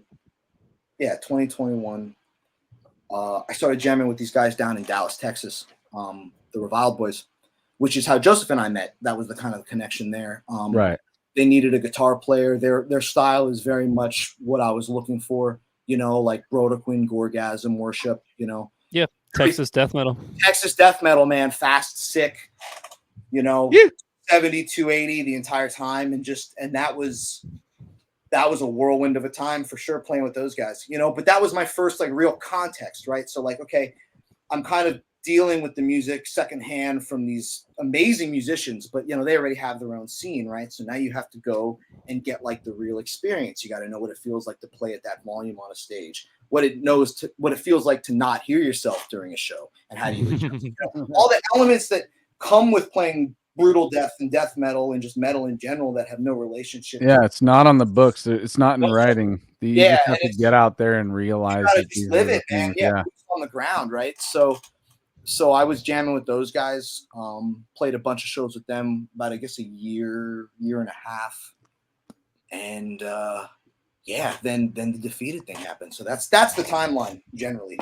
So I'll go for it. I just wanted to ask a couple of things. So you're flying out to Texas every time you're jamming with Reviled, or people thought I was crazy. They thought I was crazy. Those guys were like, you have to come down here and play for 30 people on a Sunday night. I was like, dude, it's not what it's about, man. To me, it was about the music. I just wanted a taste, man. I just wanted a chance to play the kind of music that I wanted to play with people that were trying to make that music. And it makes sense because those guys love all the exact same kind of music and want to make that kind of music. It's rooted in like the Cali Death Brutal style, the Texas brutal stuff. Like those guys shred. Brennan now plays for Brodequin, so I mean, he fucking holds it down. And when I saw you guys live, it was fucking sick. Absolutely super sick. Those guys. I wanted to just ask one or two questions about. So first thing is, when you talk about New York and COVID, that's like where the most massive exodus in the entire world probably happened, was people leaving New York City at the beginning of COVID, right? Like we just kind of like sat in our homes, but if you were in New York, it was like everyone's leaving the city and going home, or to where they used to come, used to live or whatever.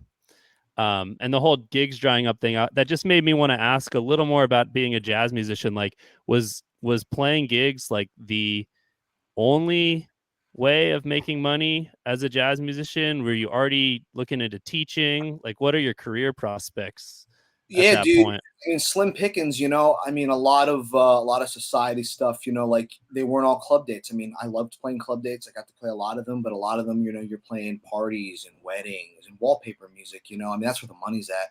Mm-hmm. And dude, that stuff, like, I mean, I can only speak for myself.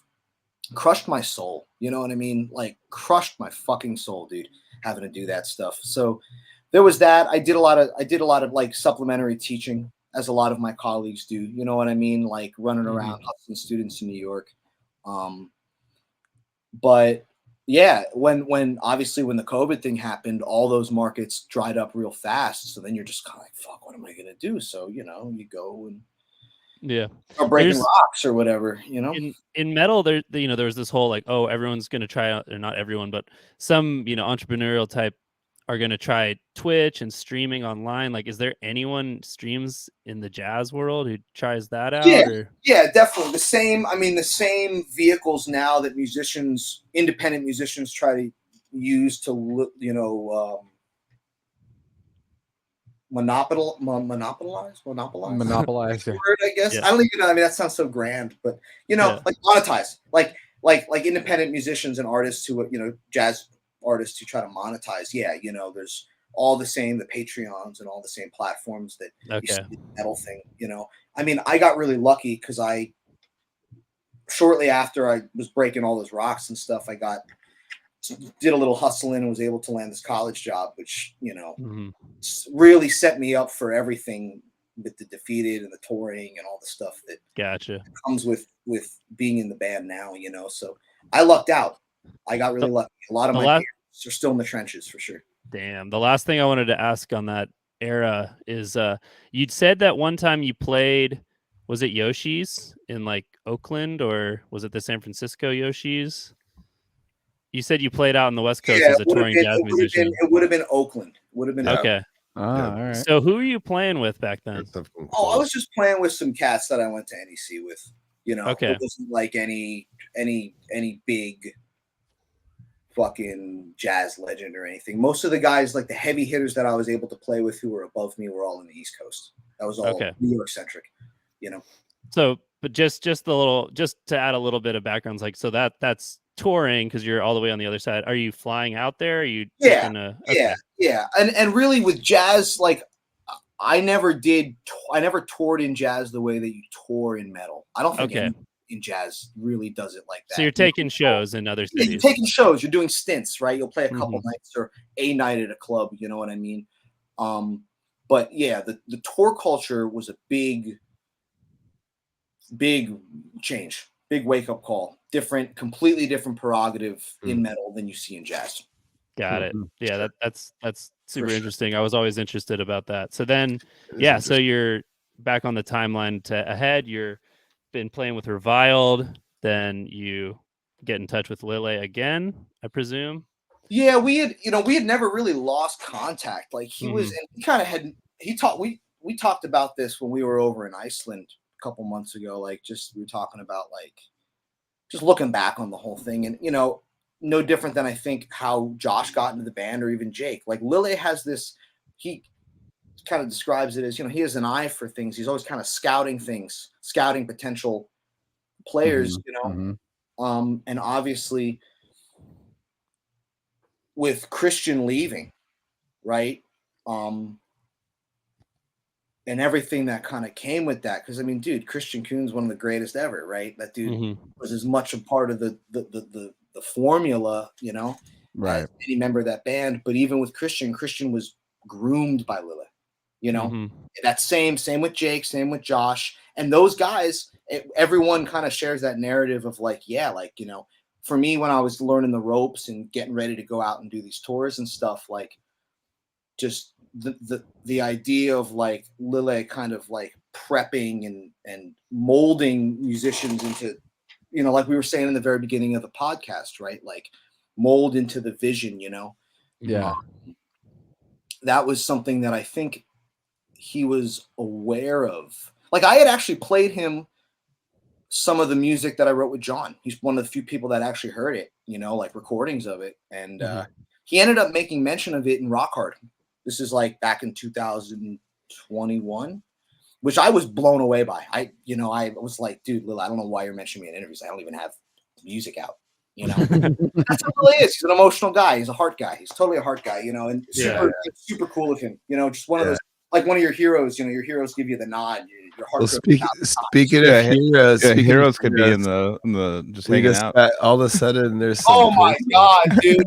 Oh, Wizard, man! I'll tell you what. This fucking guy. For the listeners, we got Diego Sanchez. The fucking Wizard has made an appearance, dude. Violently Vaughn. Oh yeah, dude. Oh. Hey, Diego, hold your phone to the side. There we go. Turn it sideways. Turn your phone to the Turn side. it sideways. Forever and ever, baby. That's my man right there. Diego, go widescreen. Turn your phone sideways. Okay. Not you. Yeah. Wait, no, it just stayed All right, turn it back to how you had it, dude. Sorry, dude. Go back the way you had it because it stayed the same. Now you're just sideways. There it is. All right. That's cool. There you go. All right. How's this? Oh yeah, boom. Boom. Oh, right. Oh shit! You guys got me on widescreen. There we go. Widescreen edition. Dude, there's like some helicopters chasing some guy in white sneakers and black pants and a black shirt, and I was like, I got him on the podcast right now. yeah. You know what I mean? Man, so if you guys never mind the sound, I'm gonna be muting everything because there's a bunch of mutants out here causing a fucking havoc. What up, Vaughn? You rock star guy? You're a rock star. I'll tell you what, man. I was talking about special people, man. This Diego was one of those guys that like we've just had magic moments in time, man. Where there'll be things happening all around us, people and scenes, and what happens at shows and festivals, and like. But Diego and I would always, the universe just kind of, we would be brought together in moments of really solitude. He is a wizard, dude. Like we would find each other, just the two of us, and it's just like it was always like that, man. He's a descendant of Merlin, dude. Dude, brick by brick, like it's a zoo, Places people are hanging, and like I go into the trailer, I warm up, whatever, I'm coming out. And that one rare moment, and I know all you cats know what this is. This is new for me, certainly. When you're on the road, you don't get a lot of moments to yourself. Yeah. Right? Yeah. Like, you don't get a lot of time to just I know what you're talking completely about. disconnected from whatever's going on, right? So I'm like, just like, Why is Joe in there for an hour? I just like, I'm walking the brick by brick, and then I hear that magical voice behind me. It's fucking Diego. Yeah, dude. It was just like, not again. Just like Chicago, just like it just, dude. That's When my it's at the gas station randomly. Oh, hey, what's up? Oh, no, I was just talking about you. Yeah, man. Just like really crazy stuff. Synchronicity, bro. The magnetism that happens. Yep. Vibrations in the universe. Vibrations in the universe, man. Or like, I'll never forget this, Diego. What up? Right before, when we were sound checking before CDF, when I was at Reviled, and like you guys had just pulled up, I think, like an hour, 2 hours before. I remember I saw you coming into the venue when I was setting up merch, and you were like, gave me a quick hug, and then you went to crash or whatever. And I was like, okay, I'll see Diego later, or tomorrow, or whenever. Cat just got off the trip, whatever. Yeah. And then lo and behold, I'm sound checking right before we play, and I hear this voice, and I look down, and it's Diego, and I'm like, Diego, you came to check out the set, whatever. Like, you gave me that fucking pick. I still have that shit, man. Where is it? Yeah. Oh, within I got you. I got dude right here, man. For the baby girl, dude. Right there. Tell you what, that was one of those moments, dude. It's like Eddie Van Halen giving you the pick, man. Right before I'm about to rip, he was like, bro, for good juju, and that shit changed my life, man. Like, who knows? Maybe this is what brought Defeated. I don't know. Yeah. The cosmic. It's like these little universe moments. It's a relic, dude. It's a relic of not only. Yeah. It's not the pick; it's the moment. Yeah, exactly. Blessing, and what it led to very shortly after. So, Diego, I'm so happy you're here. I love you to death, man. It sounds like you and I smoke the same weed, dude. Hell yeah. Hell yeah. For sure, all of us. Yeah. No, man, it's awesome. You're doing big things. You know what I mean? And you're good people, so. That's all it is just positive vibrations. We're not reggae guys. Our attitude and personalities with people that we're surrounded by and we surround ourselves with are, but the energy and the vibrations we put in the universe are some excessive jazz vibrations. You know what I mean? Yeah, baby. I feel it, dude. I'm feeling your vibrations right now, dude. Yeah, man, I'm fucking stoked and happy as a camper with my truck and my phone all crazy right now, dude. It's awesome. I love it. I fucking love it, man. I love it. Yeah, it's good, man. Everybody doing good? Yeah, dude, we're all doing great, man. It's another Thursday night, dude, and I get to hang out with all you fucking cool cats. So I'm chilling right now. It's a proper podcast with Diego popping on, dude. Yeah, dude. I know, right? No, man. Did you mention that you helped me tab for some stuff, like how we initially met and stuff? So that was, the first point of contact. Well, Diego and I have kind of like 3 points of contact, really. Yeah, totally. The first point of contact in a big universe sense is Diego's close with my dad's cousin Monica. Yeah. I come from a family-centric house, and I know Diego does too. So him and I were kind of bonded in that way. Just that's like real universe shit, like real, weird, like cosmic stuff, right? But Diego had posted in preparation, I think, for TVV for CDF, right, boys? Yeah, Diego, right? You guys were gearing up for that. Yeah, Miguel hooking us up, man. So I was like, we better get on our shit, dude. Get it together, Wiz. So Diego was like, dropped on Facebook, like, hey, looking for tabbers, whoever. I had the experience with Ronnie, so I was like, hey, if I can rock Ron, I'll. What an honor to take a crack at a Discord song. Jesus, like, Did you have to tab out the 10, 11, 10, 14, 10, 11, 10 shit? No, I don't think so. We did manipulation of faith, Diego. Yeah, that's abhorrent. Yeah. You guys did perverse manifestation. Oh, we did perverse manifestation. Track 2. Yeah. Dude, it was was funny because like Diego would be like delivering the crazy riffs. But you know how it is with like Skype and Facebook video, like with the guitar stuff, it'll come in and out. And after a while, I was like, I'm just going to let him play it. And I'm just going to kind of like, and that was something that I learned from that cat Tom Kozik when I was in high school. Like, and Diego, I'd love to hear your take on this too, with you coming up in a pre-digital world, or any of you guys really like. Oh yeah.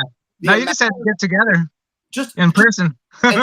Just learning how to like watch other guitar players' hands. Like I tell my students that all the time, man. Like there's a visual element to learning this instrument where you learn how to really focus on the what they're doing in the left and stuff. You can start to decipher exactly what's going on. Yeah. We're tabbing out, like I can hear him like 40% of the time, but as long as you kind of see the shape, motion, and kind of get that control, you know, and I obviously had listened to the music enough that I could kind of fill in the gaps. So that song's pretty Diego. It was an honor to do that for you, man. Oh man, you helped me in the clutch, bro. That's why Soria was able to learn that song, because you helped me tab it out so quick, you know. Hell yeah. And you told me, oh yeah, we'll have to stop at 11 o'clock or something.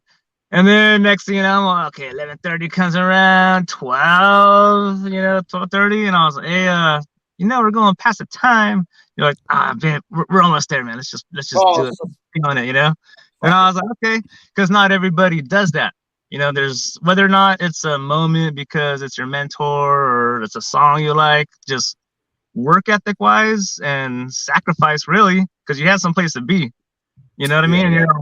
I'm an hour and a half late, but in your world, I just fucking tapped out a Discord song with Diego fucking Sanchez, the riff wizard, and he's, like just like you talking about Monica and fucking Jay, bro. Like we're family already when we already felt rad vibes. Hell yeah. Right. And then musically, look at where you are, bro. You're fucking shredded with the Sanity, you know what I mean? Trying to get better. Just going back to back too. And another rock star in the room, you know. I mean, fucking Casey is jamming with some fucking, guys that got 20 years on us and 30 on you. Casey left. You know what I mean? Joel's at the bank. Anthony's got his kids. I'm at work with Jesse. I love you guys, dude. You guys are awesome. Man. It's a natural vibe on this place. Dude, it's like Diego Sanchez. Man. Back in the house. Love you, buddy.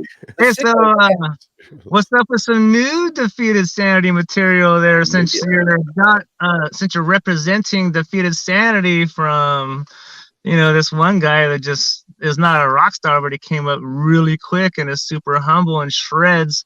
And anybody that tries to talk shit has no idea until they meet this guy. And we've been talking shit, dude. I fucking love Vaughn, dude. You're gonna make me cry, dude. I am a guy Let's try and get Vaughn to cry, dude. Death podcast, dude. Like, man, That's gonna cry. Just to clarify it, we got a moment right now. Paul LA, dude. Hurry up, Paul LA. Okay, never mind. I got scared right now because of all the politics. I can't get racial on things. I was gonna make a fun fucking. How did we so quickly get there, dude? I thought we were fucking praising Vaughn, dude. Well, those who know me know that my mind just all of a sudden fucking, and I already have a whole scenario fucking written by the time I talk how about wizards it. work, I know what it is. You want to talk about real quick? Just a side note. Speaking of Cali Death, San Diego, the well, the source, Right, let's talk about it. San Diego, unique leader, the source. I'm like I said, deeds, decrepit, say it here, all that stuff. California forever, man. I just want to say it here, say it loud, sick and proud, But thanks, dude. Dude, having Diego and Ronnie Kachnik in the same place. That's like Shaolin Wu-Tang vibes, you know? Yeah. That's like Gandalf. Who is it? Who is? Saruman? Not Sauron, but the Christopher Lee's wizard. Saruman. It's like Gandalf Saruman. Or it's like Tupac and Biggie, but they like each other. Dude, Yin and Yang. Those are the two, those are like the riff boards of the generation, dude. Like, totally different perspectives, but generational creative peers who both equally completely twisted the game. Right. I think Saruman's riffs are the sickest, though. He's got that. Feels good to be bad, right? Feels good to be bad. But man, with the new Defeated stuff, we were talking about this a little bit, Anthony.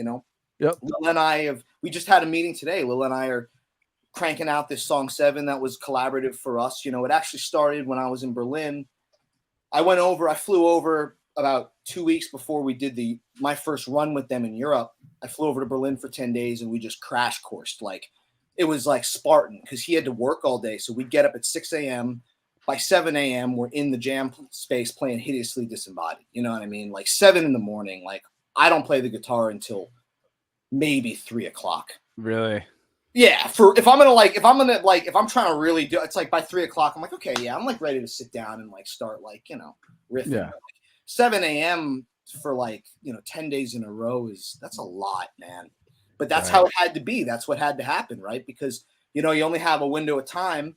He hit me up to join the band or the potentially audition for the band through these shows and stuff, when these Euro dates came out or came to fruition in September of 2022. So I had about 2.5 months to learn the set.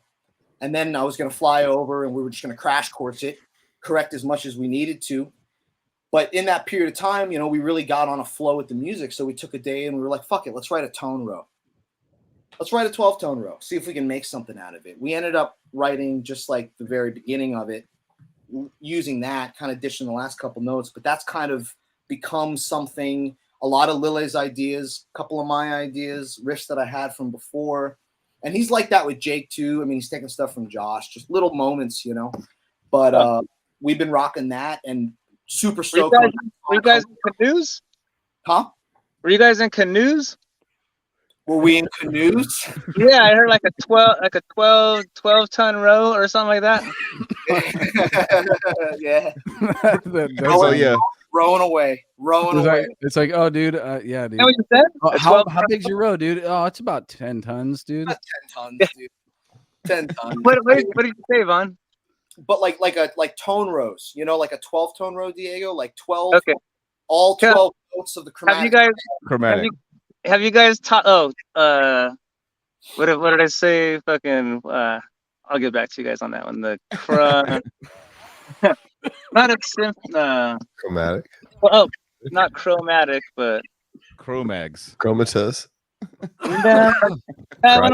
One of my wizards. Chromagnon. Okay. Penachronics. The Penachronics scale. Penachronics. Penachronics, dude. San Diego, what we were doing. Hey, so have you guys touched on all of y'all's educational background in music? Me? Oh, yeah. No, I ain't got shit.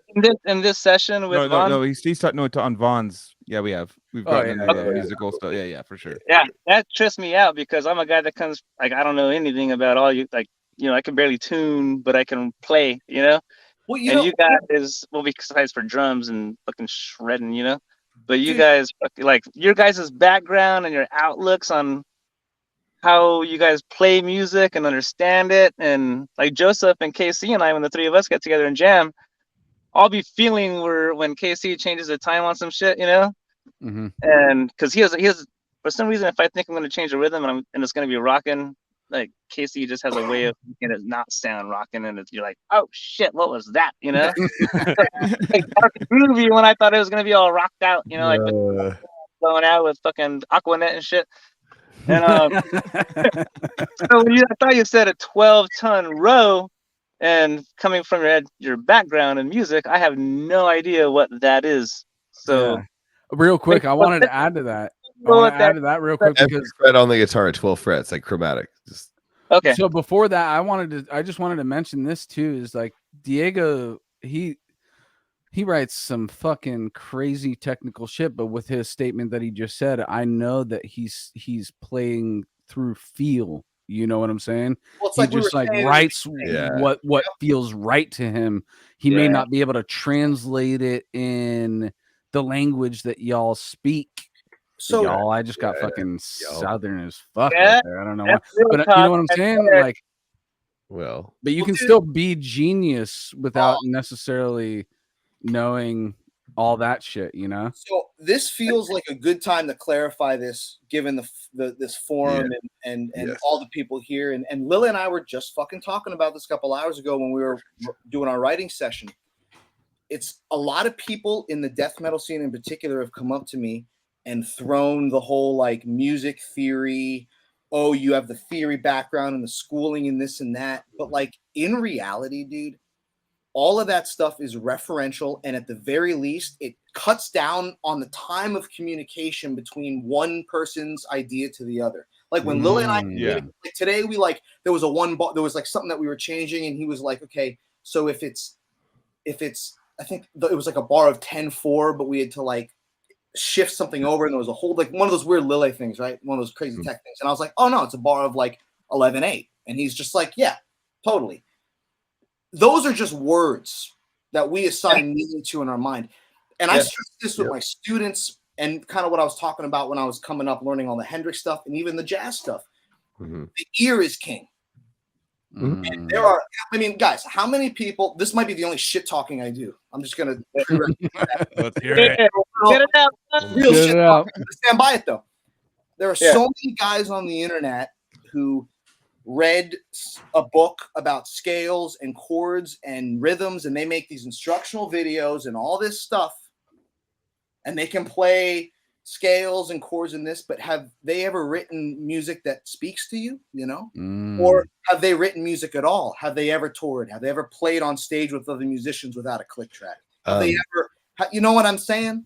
There's a video that got I can understand perfectly, dude. For every 100,000 guys out there who knows about chords and scales but can't do jack shit on the instrument, there's one or two Diegos or Ronnies or Christian Coons or guys that just they bleed that shit, man. Right. It's not about the thought process. Like, and Matt Sotelo knows nothing about music theory too. He just now granted, it you know? helped me in the sense that like being on a time crunch with the Defeated thing. What up, Maddie? Certain riffs and just like be like, oh, you got cheat codes. You got some cheat codes. It's like having cheat codes in Call of Duty or something, right? But dude, what helped me learn the set and what's helped me, and this is where Lille's from, because Lille, for being perceivingly as intellectual as he is, that dude is as from the heart and from the ear as, and I know Diego knows this, and a lot of that's coming up with Wolfgang because Wolf was on the same tip. And I tell this, bro, when I learn music, when I play music, I don't think about chords, scales, rhythms, nothing. I think about what does it sound like? What is it supposed to sound like? How should it feel? I think everything else is just a cheat code or a reference. None of those things have any meaning in music. You know what I mean? And I just want to clarify that for all the people that, and it's super ingratiating. I think it's super sweet that people in death metal are like, oh, you know theory, so therefore this or that. It's like, dude.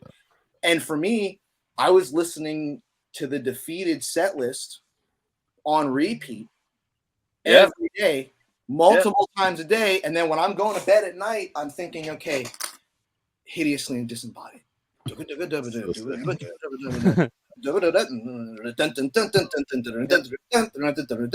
Like while I'm trying to fall asleep.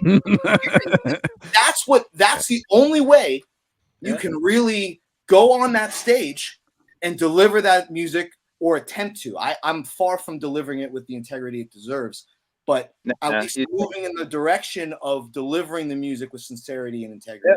It has to be. You put in the work, man, and you feel it, like you said, and when your subconscious can feel it as well, you know, your subconscious takes over, man. When we're on autopilot, like third day in on the tour, no matter how much homework you do, second or third day in, you move, and you're like, this is easy peasy, you know? Yeah. Like there's no greater feeling than that, because then, okay, you don't have to adjust for this part, adjust for that part. The sound of the stage, this, or, you know, not enough sleep, this, whatever. It's kind of like third day in. If you don't have your shit together, then, you know. Forget about it. You know, I'll tell you what.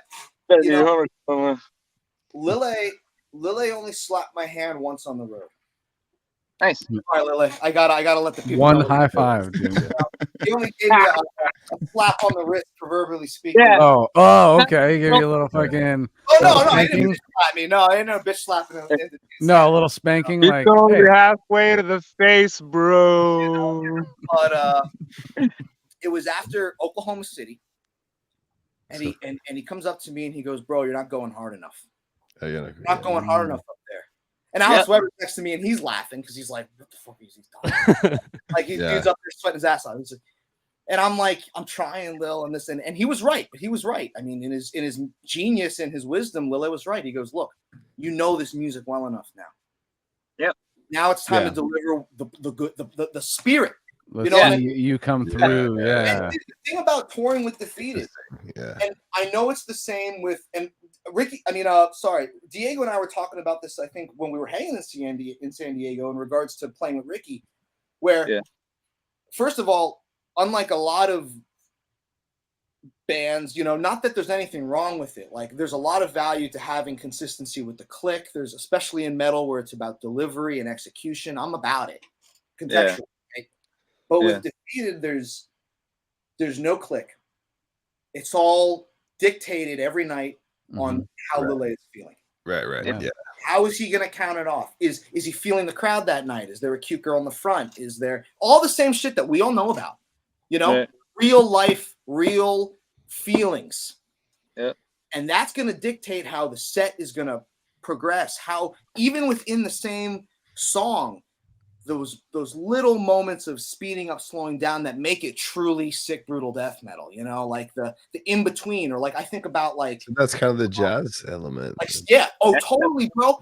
I play with Lille. I mean, that really playing jazz, playing with like bebop drummers who were thinking wide, who were thinking in the moment, and who were dictated by their emotions. Compared to fucking Gruber, because I look behind me and he's just feeling himself. Yeah. He's just feeling Lille. It's like he's the heart soul.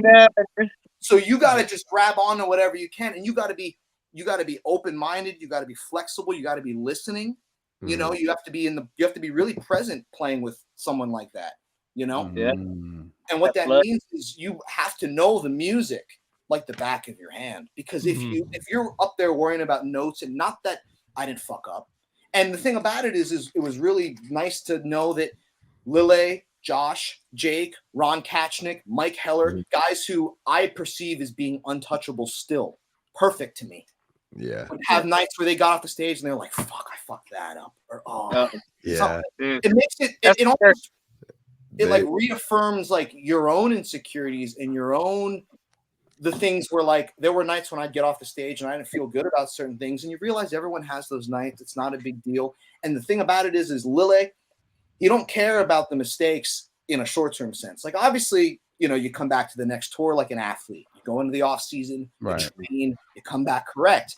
But night on a tour, he's like, no, I want it to be about the energy and the spirit, man. You got to be delivering 150% every single night. And that was something that was a challenge to just, because that's a conceptual thing, right, Diego? Like, that's a conceptual thing. That's like a...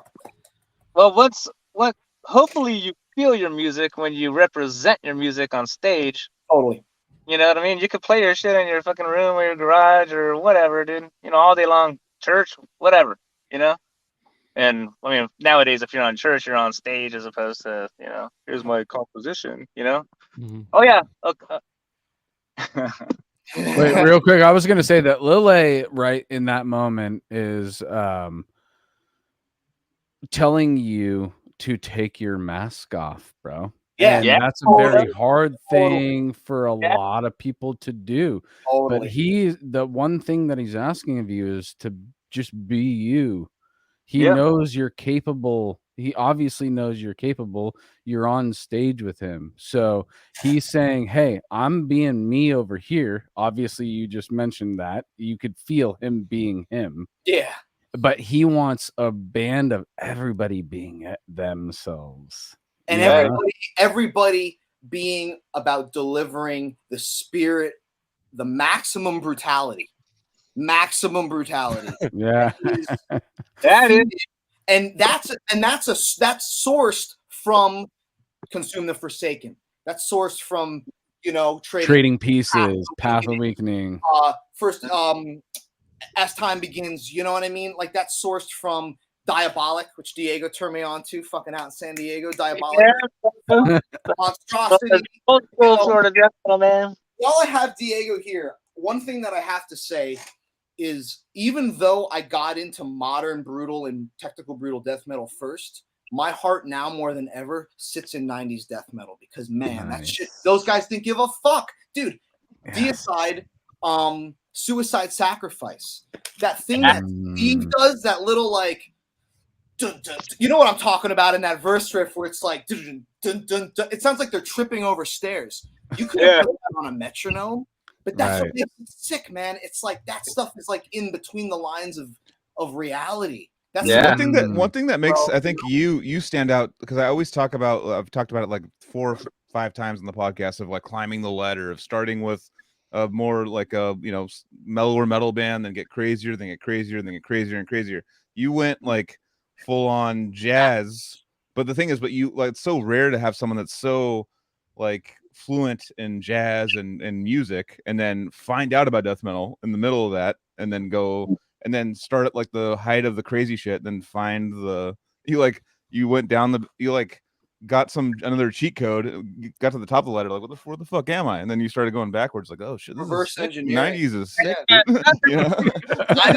And now, dude, I like put on Melissa, and I'm just like, Diamond's the greatest ever. It all relates, but man, shout out to real quick, Kevin Mueller, I think just rated us. Shout out Kev. Suffocation. What's up, Kev? All that shit. Yeah. Thank you, buddy. I love you. While I have Diego here, so something I just want to throw out, and dude, Diego, I can't say it enough. This guy, the things that he said to me, the things that I needed to hear from somebody like him. Again, this has been such a short amount of time, man. Like, yeah, for sure. Like it almost overnight. Like all of a sudden, it's like 0 to 100. You're on the road doing this every night. You know what I mean? In your favorite band in the world, it's like it's a lot, But the thing that tripped me out and still trips me out the most is standing in the shadow of Christian, who I need to acknowledge.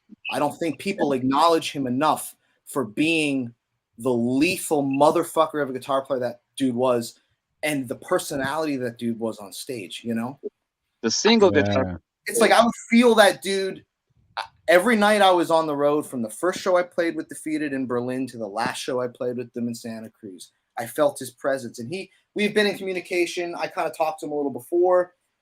He's been nothing but supportive, but man, that guy set the bar so fucking high. Mm-hmm. Yeah. It's like that trips me out more than anything. Yeah. It's like, okay, I have to figure out a way to honor his legacy while finding my own voice. Yeah. And you are like twins in the music universe, just generations later, Because I was in the same boat, man. I played so many shows with Discord and Nation back in the day, and fucking when I got and Maddie was always hella cool, like, yeah, bro, what up? Mainly when Discord played shows, I'd go and hook up a Maddie to buy the tickets. So that's how I got to know Discord personally. So I'd invite me to practice before they were playing the show or something, So we already would party, whatever at the shows, but going to somebody's practice and the intimacy of it, and there's fucking some songs with lyrics on them, and Maddie's he was like toilet bowl fucking swishing back in the day and shit, and then all of a sudden you go in a room and you see lyrics written on the wall, and you're like, fucking what, and to me, fucking they were always hella cool, like Tony and Brian, like the originators, and like I never got to jam with Brian, but I met him over the years, and he's come out to Discord shows. And the love that he gives to Discord, not only like his boys, and then me fucking later and still being in it, as opposed to fucking hopping on and hopping off. Like, those guys are the most humble fucking guys, and they shred and they play all genres of music. And even Eric Felici too, the other bass player, coming like crazy jazz background, man. That's the first dude that showed me you could do artificial harmonics on a bass. He was showing Ben showing Ben how to do artificial harmonics and shit.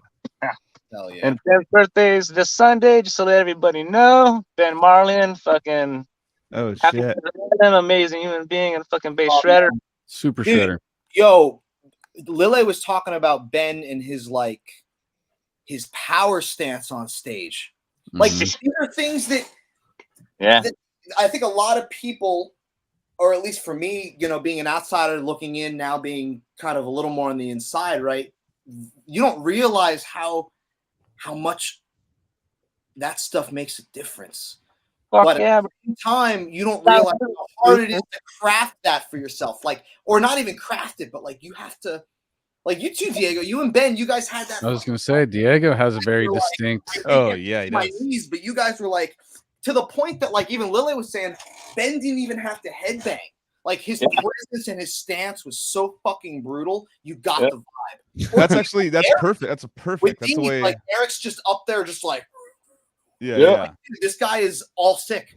No, the best way I could describe like Diego and Ed and Ben and stuff. It's kind of like this like undulating. It's like this fluid this thing. like this fluid, this like flow that's coming towards you, just like bringing this like energy, dude. You know, and you know, doing it like that every night. Like, yo, you look at a Terrence Hobbs.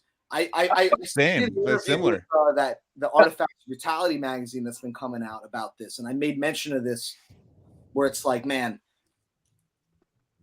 I look at you, Diego. I look at Hobbs. I look at Ronnie. Like, we're not talking about, in all due respect, young guys, man. Yeah. Mm-hmm.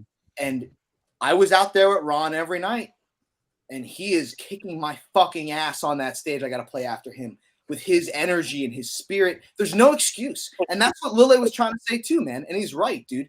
There's no fucking excuse for not going 150% with every element of the delivery of the music, not just the notes, the chords, the scales. Honestly, when it comes to the show, the kids don't care about that, man. That's for you to worry about. Like, you can sweat if you missed up a squeal or not, you know? We're like guys in time, bro. Like, what we see is a one note out of a 64th of a second. You know, shit, that was like 5 seconds right there, you know? And the crowd's all... Even people that know your music and like friends that know your music, like sometimes those little things, I didn't hear a fucking thing. No, they don't catch it, man. No, you're your own worst critic. Yeah. It's good to be hard on yourself, but fuck, man, when like some of those, you know, like John from Cephalic Carnage, man, certain nights if you couldn't hear some shit or fucking on tour and multiple drum sets or something, you know, that guy is fucking so sick, you know? So sick. Like sometimes, dude, you know, fucking just like myself, dude. I fuck up on, especially with cephalopsis later, trying to play bass, dude. I'm fucking up on some shit, you know. Yeah. Everybody fucks up, dude. That's so funny. I was just about to say Elon Musk fucks up, but I'm now thinking like y'all guys, y'all are the fucking. I'm saying y'all a lot tonight. I was gonna say you guys are the Elon Musk of caveman music. Oh, dude, cancel me. Consume the first. Send me the party, Anthony. I'll tell you what, you know, just last thing I'll say, kind of one thing that really stuck with me is there's this really great jazz drummer named Lenny White, right? Of course. I was playing a gig with Lenny, and I got off the first set, and I was super dark, man. I was just like not feeling it, and he could tell. And he pulls me aside, and again, that old school, we got it from Miles, that very like stern, hard old jazz vibe of like, listen, young blood, you know what I mean? Get your wipe the frown off your face, you know? Yeah. All look bad kind of vibe. But he was just like, look, you look out in the audience. Do people have a good time? I'm like, yeah, people seem to have a packed club and everyone's having a great time. He goes, then you did your job, and that's what matters. It's that's good. Yeah. That's the thing is, I mean, look, everyone here, I know just based off of Odious, I know Joseph and I have talked a lot about music. I mean, obviously the dude crushed it in Chicago, dude. Yeah, my pants in ecstasy. It was so crushing, man. TV. It's very fun to watch Joseph play his kid. Dude, unreal. Oh yeah. Unridiculously sick, dude. But it's like we hold, you know, you hold yourself to a level of musical accountability. Yeah. But I think I'm trying to learn and just through experience and even talking to and seeing how Lille, Jake, and Josh, those guys are like my older brothers, you know what I mean? They're veterans, man. Those guys are kings. So it's all about absorbing, just keeping, you know, paying attention, you know, don't talk too much, listen more kind of vibe, right? Just like pay attention and realize that like, if people have a good time, right? If the kids leave the show and they want to buy the t-shirt, if the pit was going, who fucking cares if you had a bad night, man? Deal with it. Go back to the shed and practice, you know? Doesn't make a difference that night.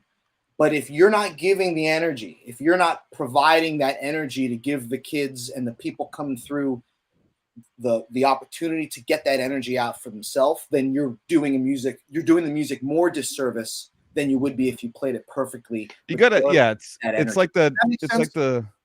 It's like, to me, I mean, you think about people like talk about John from Cephalic. I did the last tour that he ever did, and I remember every fucking show he was kind of going like, "Fuck, I don't know if he was like pissed every night." And I was like, "Dude, you fucking." Like you're one of my favorite bands. I was like stoked. Made sure to watch their set every fucking night because I love the free flowing thing that they had. It was amazing. And I was like, he fucked something up that I couldn't tell, and he was like, fuck this. And then but then you think Terrence, then touring with Terrence would fuck up and be like, yeah, I fucked up a little bit. It was all right. Well, he had like this like kind of like more positive like that's why he keeps going. More veteran response to the situation. Yeah, it's kind of like what Vaughn's saying. It's like it's literally he has like a mindset of like, yeah, I'm gonna fuck up. Like it's fine. Yeah, you know, like it naturally I didn't want necessarily want the key theme of tonight to be this, but it is an ego thing, and it's all how much you have a relationship with your ego. So if you're beating yourself up about fucking up on stage and nobody else really noticed it, you know, but it hinders the rest. If it hinders how you're playing after you realize you fucked up, and then that energy gets dispersed throughout the room, people will catch that. So he's talking about, you know, Lil A or anybody else who's saying like, get the fuck out of your ego, because that's always going to be the villain. And when you're in those situations, to know that I noticed that I fucked up, but most likely really nobody else did. So I need to move on from that point immediately. For me, I mean, there's people that obviously fuck up too, and you can see it, and that like they're more ego based and egocentric. They obviously like there's things they fucked up. An avalanche. No, for them, they'll be like, I fucking crushed it, dude. Like, you know, like they're like they have this. They're not worried about like bettering themselves. Opposite. Yeah, that's like they're not the opposite side of it, right? Yeah, exactly. I mean, dude, it's just the whole thing has been such a just being aware that just your awareness of the whole situation and know, hey, dude, I fucked up tonight, and now I want to hit. Just makes me want to hit the fucking chalkboard again, hit the books, and go back and try it again. It is, bro, and it's like, dude, just you know, retrospectively now, having gotten enough of the vibe with the band coming off of, you know, the last 2 months of whatever we were doing, December, January, we were like all over the place, you know. Time, man. It's like now I kind of came home and kind of, you know, processing and thinking about all this stuff. And on one level, it's like, okay, you got to practice that much harder, but you know what to practice for now. You know what I mean? You know, not only in regards to playing, but just touring and the dynamics in the band, right? And possible obstacles, dude, equipment obstacles, you know, every stage being different, you know. That's another art. It's another art of like, there's like, actually, to me, I actually really like, I mean, we've talked about this a million times, but I like when fuck ups happen. I like when fuck ups happen on the podcast. I like when things that we weren't planning happen. Right. I love, like, to me, like after being on stage, reality, after seeing all the you know, like being on stage and just being like, whatever, we're just gonna play the set, right? And then all these fuck ups, how do you adapt to them?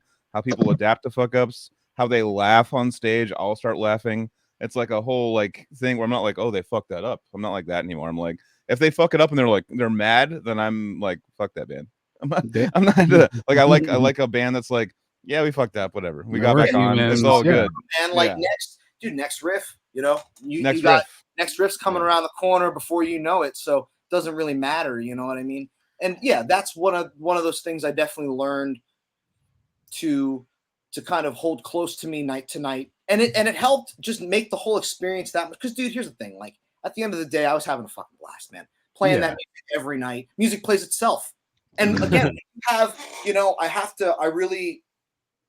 we're just vibing and stuff, but I feel like I would be doing the band a disservice, and just my feelings toward the band and the people in the band a disservice by not making mention of this. But, you know, Jake, that guy having him be the other string and the bass player on stage, that dude had my ass covered in so many ways every night. Because he is so ridiculously lethal on the instrument, bro. His attack, the clarity, his finesse. He's so relaxed. It's like when you play, because, you know, Defeated one guitar band, like with at least when you got two guitars, you got another guy that you can, like, you know, you're playing some unisonal stuff. Like, oh, I had a pick slip, whatever. You know what I mean? That guy's got it on the other side. Yeah. One guitar, one bass. I know Diego and I talked about this a bunch. Definitely at one point in time, maybe after the show in San Diego, where it's like, You really got to be on top of everything because it's just you and that other cat. But man, I can say this about all three of those guys. Totally, dude. People ask me, like, was it hard playing the music? And I was like, dude, that was the easiest part, was playing live every night, because those three have their shit so fucking together. Wow. Those guys are so on top of whether the song was tight or loose or this or that, north, south, east, west. Those guys can move as a unit, and therefore, speaking of ego, you have to get rid of your ego and just say, I'm just going to move with these cats. I'm going to trust what's happening. And okay, Lille's moving it here. I'm going to trust him and I'm going to move with him. I'm not going to try to make any decisions, man, because they know what they're doing. And quite frankly, I'm in the process of doing that. It's a process, right? Like you mentioned earlier, it's all flow. It's all flow, man. And those guys are they make it so easy, dude. They make it so easy to just settle into the prospect of delivering that music. There's a nice, steady, flowing river of defeated sanity right next to you, and they're like, "Hey, if you can navigate these rivers, we will make it as easy as possible. But if you can't navigate these rivers, you're gonna get fucking torn up, dude." Dude, you know what? It's like. Diego, I think you talked about this in your Cali Death podcast not too long ago. I mean, in relativity to the universe, of course. I mean, like in relativity to the universe, bro. It's a great it's harder to play with musicians that are worse than you. Not worse, but maybe less experienced is the word I want to use. Than it is with musicians better than you. And in fact, it's like if you play with musicians that are better than you and you're self-aware enough to just open yourself up to the experience of learning through osmosis. I'm not talking about talking. I'm not talking about like learning that way. I'm talking about like living the learning. You guys are speaking your feelings.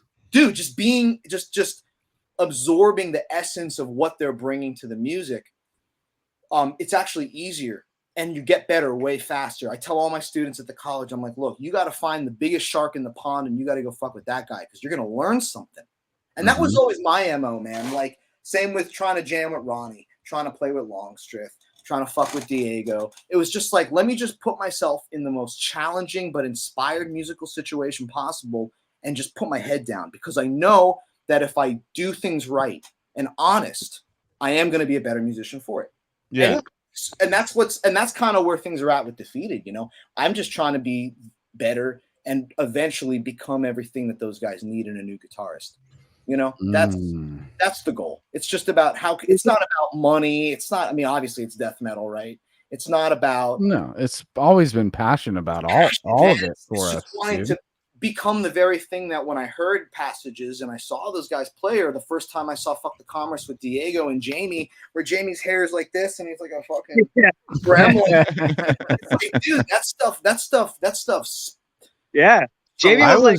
You know, it's like, dude, that's what it's all about, man. That's why I get out of bed in the morning now. Well, I was just gonna say, I was younger. I wasn't even old enough to buy alcohol before I realized that I wasn't gonna make any money in metal. You know what I'm saying? Like, I had only 2 years in death metal before I was realizing if I'm gonna keep doing this, it's because I love it. I loved it the whole time.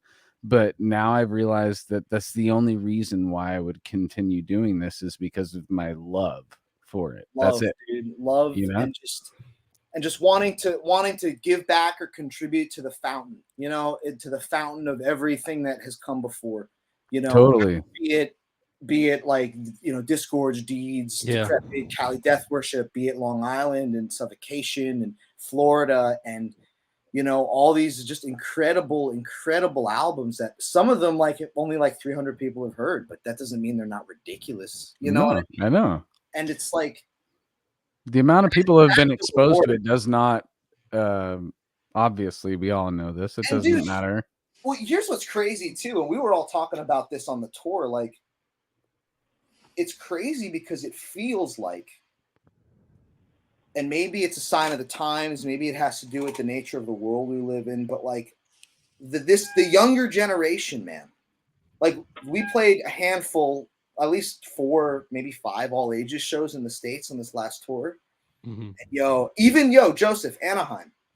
I wanted to talk about this show, definitely. I was like, dude, there were mad kids, man, young kids. Like, and I'm not that old, you know what I mean? But they made me feel old as shit. I was like, dude, look at these young ass kids, but they are so into it and they're so about it. And it's like, man, that feels better than any check that anyone could write me or any cover of any magazine. Like, none of that shit means jack shit, man. To see like the young kids come out, getting hyped, getting excited about what you're doing reminds you of when you were that young kid. I'm still that young kid. I was watching Diego in Chicago, watching Lesky, like I was a teenager, man. Dude, like you had me in the pit in Anaheim. I was full on moshing like a teenager. When I swear to God, I lost my mind that show because you guys opened with Stoned and Defiled, and that's my favorite record is Psalms of the Moribund. That'd be mine too, or Prelude. Those two. I fuck with Psalms chapters so hard, and you guys and you told me it's gonna be like a greatest hits set, and I'm like, oh, I can't wait. I hope they play Hideously Disembodied, and I hope they play this and that. And you guys like checked every song off the list, and I straight up lost my mind multiple times. I was in the pit. There were young kids there from San Diego who came up, and I was like doing the whole like, hey man, like I got to introduce you. Ed's here. You got to go meet Ed. Doing the whole thing. And trying to be like the mentor, but I was full on, you broke me down, and I just can't undersell, like, the riffs. I was just standing in awe of you playing those, because I've tried to learn, I've learned some songs, and I'm like, wow, this is incredible, and it's just flowing right out of you. And I was like, you're looking a tiny bit stiff because it's your first show on the tour, and you want to make sure you deliver first. And I'm like, that's the way to go. But the energy, whether or not you sell it or get more into it or whatever, I knew that was coming, because I was like, he's doing exactly what he needs to be doing right now, just fucking executing. And yeah, dude, it was so fucking sick. And I just want to say, I was going to say, the world coming from you, Joseph, given the level. It was so fucking fun. Thank you so much. Real fast. I just want to say how lucky death metal is that you discovered it. Because I feel like you are going to change the fucking genre at this point. Great quote, dude. I love that, dude. Yeah. Oh yeah, man. Can I like a guy with your amount of talent and knowledge? It doesn't come around often that someone decides to get into this extremely underground esoteric scene with as much passion as you did, and not treat it as a tourist for more than a couple years, but become like one of the actual finest purveyors of the style. Yeah.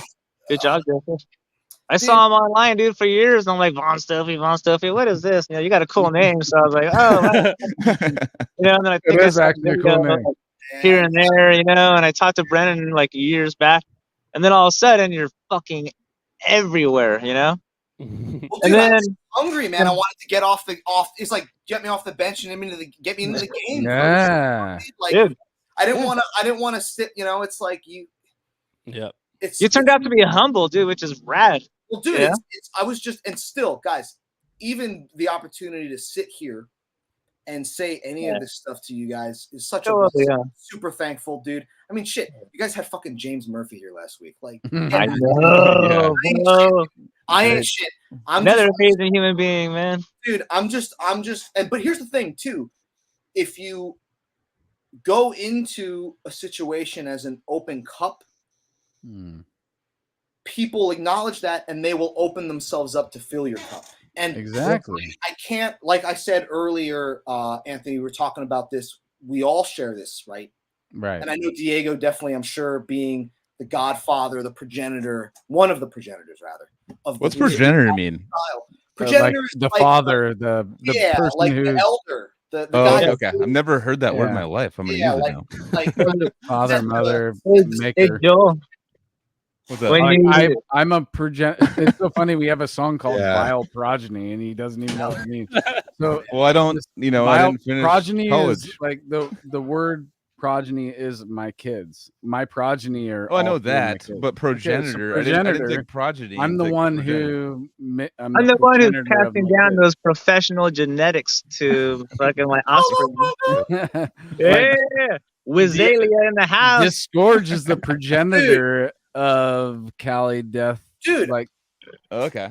And that's the thing now, dude. I only listen to the same like 10 death metal brutal. No, so I only listen to like the same 10 brutal death metal records now. Right. I don't really. I listen to all kinds of stuff over the last couple of years, but now it's like, dude, and I'll tell you what, 5 of those 10 that's all California shit, man. Dude, like, Deeds and Cali, Disorders. Those are the progenitors of our scene. Yeah, that's the mother and father, or the father and father. We're from Cali, so it might be 2 dads.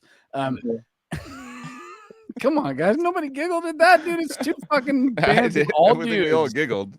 All right. But for real, that's literally what it is fucking Discourse. Deeds is the progenitors, basically, if you want to. All right, we can stop using progenitor like 70 times. I get it. I didn't understand. I am now only gonna text the word progenitor to Joel for the rest of our conversation. I'm gonna text my dad like, "Hey, progenitor."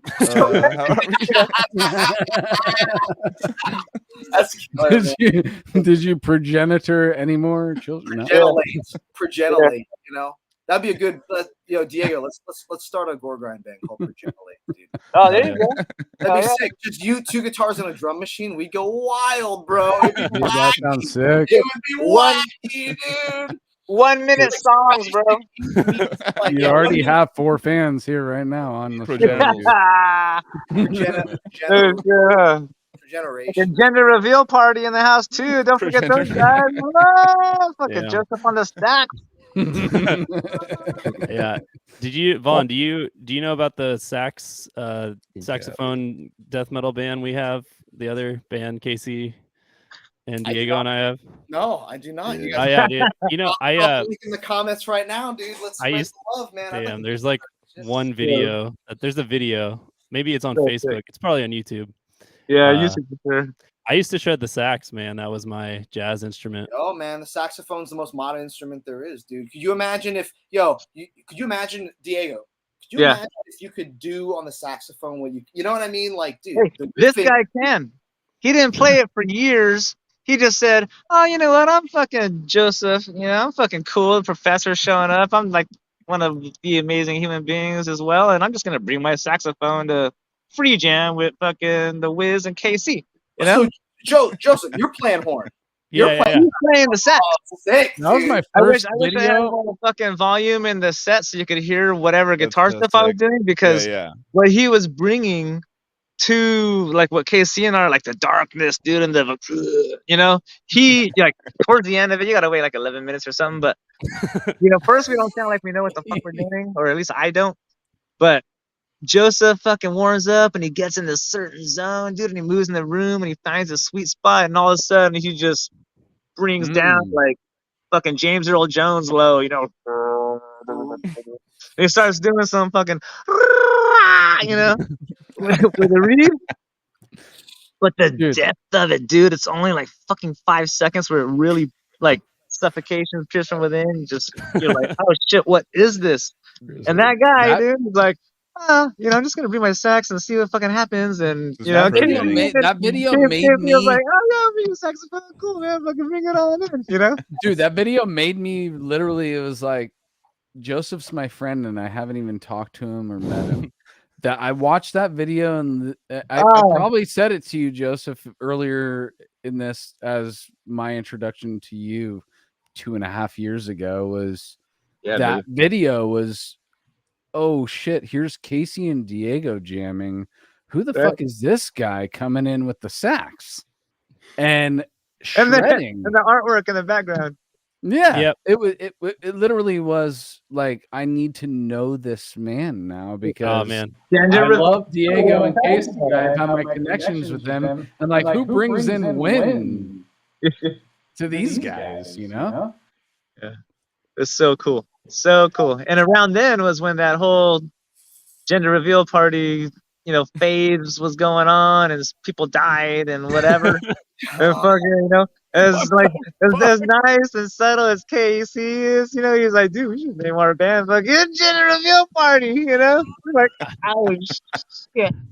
I remember we got 3 videos that day. I think Joseph and I were fucking jamming the TVV set, and Casey and I free jammed, and then we had all of us getting down. Man, the Casey and Diego free jams are I love them. So fun to fucking behold, man. Super fun, dude. Yeah, Casey's feel Casey has the best feel, man, and Diego just sits in it like fucking butter on bread, dude. It's just brutal butter, dude. The most brutal butter, dude. That's right. Yeah, it's fucking so good, man. We gotta get Vaughn over here to Cali to hang out and jam. We gotta hang out in person, Vaughn, dude. Yeah, you get right in with our clique, dude. Fuck yeah. The road is like such a trip because, like, on one level, like especially in the States, right? Like getting to go out, and I met so many of my heroes, dude. Like Ed, shout out to Ed. Yeah, love Ed. Love Ed. Lord of the Rings. I was starstruck meeting Ed at that Anaheim show, dude. I was like, holy shit, dude. Like, you played on Parallel stuff. Like, I'm here, you're here. Like, we're in the same space. You know, I still am not over that stuff, dude. Every time. Imagine going to Disneyland with your family, and then you get to hang out with Ed and his family in Disneyland. That's my situation. I'm like, okay, dude, I love Discord so much for several years.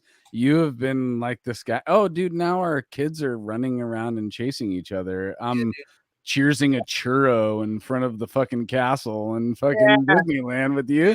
I'm like, what the fuck is going on, dude? Is this real?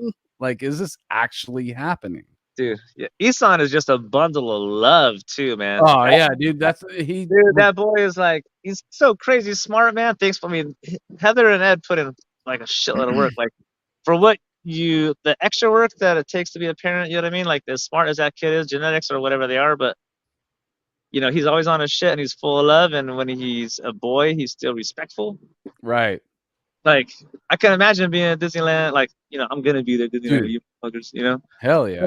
You know, that's I'll like, go with you guys got to connect, because I met your wife when we were in Vegas, and you guys just all of a sudden walked up on stage, and I thought you were like, you know, random people WWF or something, you know, all fucking suave it out, you know? Yeah, dude, I was all fucking. I was definitely dapper that night, dude. Yeah, I definitely did not look like I was supposed to be there.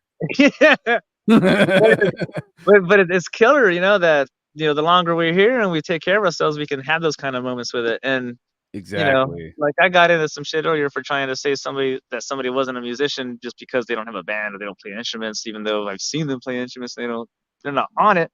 You know, it's like, when you put in the grind, it's just a different, you know, it's a different beast for those of us that have put in the grind. And, you know, we're not any better than anybody else. And music is music. And there's musicians out there that don't even recognized game. Yeah. Until they pick up an instrument, dude, how do you know you're not a musician until you fucking pick it up? You know what I mean? There's so many people up here that just know rhythm, timing, drops, feeling, everything. They haven't done it, you know, with ease yet. So, yeah. Man, fucking the frequencies and the vibrations of the universe, just like us talking and all these electronics and shit. Something you can't see, but you can only feel. Something you can't see, but can only feel, man. Yeah, man. I'll tell you something too. I just want to throw out there that's been really refreshing for me. And there's a couple people in particular I have to bring up, because there's been a lot of people that have had my back and continue to have my back. But again, they're all like elders in a way. Like, even I look at Lil Jake, and Josh and I are around the same age, but I mean, I look up to that cat for a multitude of reasons. I mean, that's hands down. I look over on that stage and I see him doing his thing on vocals, and he terrifies me. It's like all the light in his eyes goes away. Like, dude, Josh is he's on some. He goes shark mode. Evil, he goes shark mode, dude. I don't know what. You know, Jake and I go and we warm up and we play a song, and I don't know where Josh goes the hour before the set. I don't know but when he comes, I'll tell you, because you know he's like the nicest guy in the world. The glasses, dude, and he's an adventurer too. Have you seen some of the places that he's fucking gone to? Josh Welshman. Love you, brother. Jake, it's such a pleasure to have him on. You guys, just wanted to say it and spray it. I love you, cats. But listen, like, there's all these people, right, that I'm still kind of always looking up to. And it was great being on the road with Malignancy, by the way, because Ronnie and I go way back. That dude had my back every night, was helping me with my gear. I told him, Ronnie, you're the sensei, bro. I'm here to help you. He goes, no, you're the headliner. That's how we do it on the road. I was like, yo, Ron. Never felt right to me.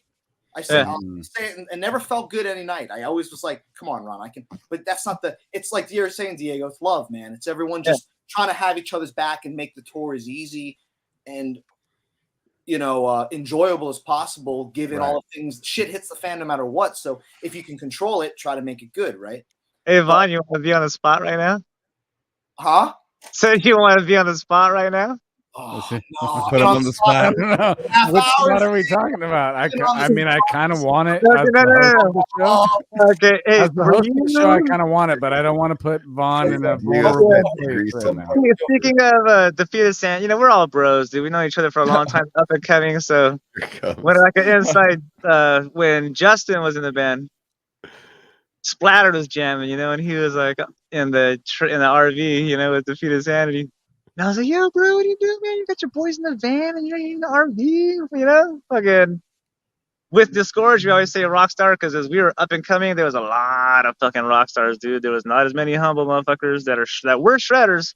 Mm-hmm. Those who had the craziest attitudes fucking sucked or sounded like shit or whatever the case. You know what I mean? Nowadays, there's a lot of humble people and a lot of them shred. Yeah. So when I say rock star, it's like different generations of and luckily with the music, everybody's fucking cool, But man, it's just the dynamics of bands and fucking learning everybody's shit and feeling everybody's shit. You put in the work and you feel it. That's all it takes. And you bring the best tool, which is a good attitude. Dude, well, that's the thing, man. Like. But did you set up Ron's gear at all for the tour? Dude, a couple nights I always carried shit when I could. The thing about Ron. No. Did you set up his head and his gear because you know it so well from playing on it night for night? You were like, okay, Godfather, here you go. Let me set up your gear and put your gasoline. Ronnie likes his shit, And Ronnie's like, he had his Kemper and he put it on and he. Yeah. I don't know shit. I'm learning. One thing that is happening right now is I'm going through a complete reconfiguration of my live rig and my live setup, and it looks like, Colin and I are going to basically what we're going to try to accomplish is sampling and profiling whatever.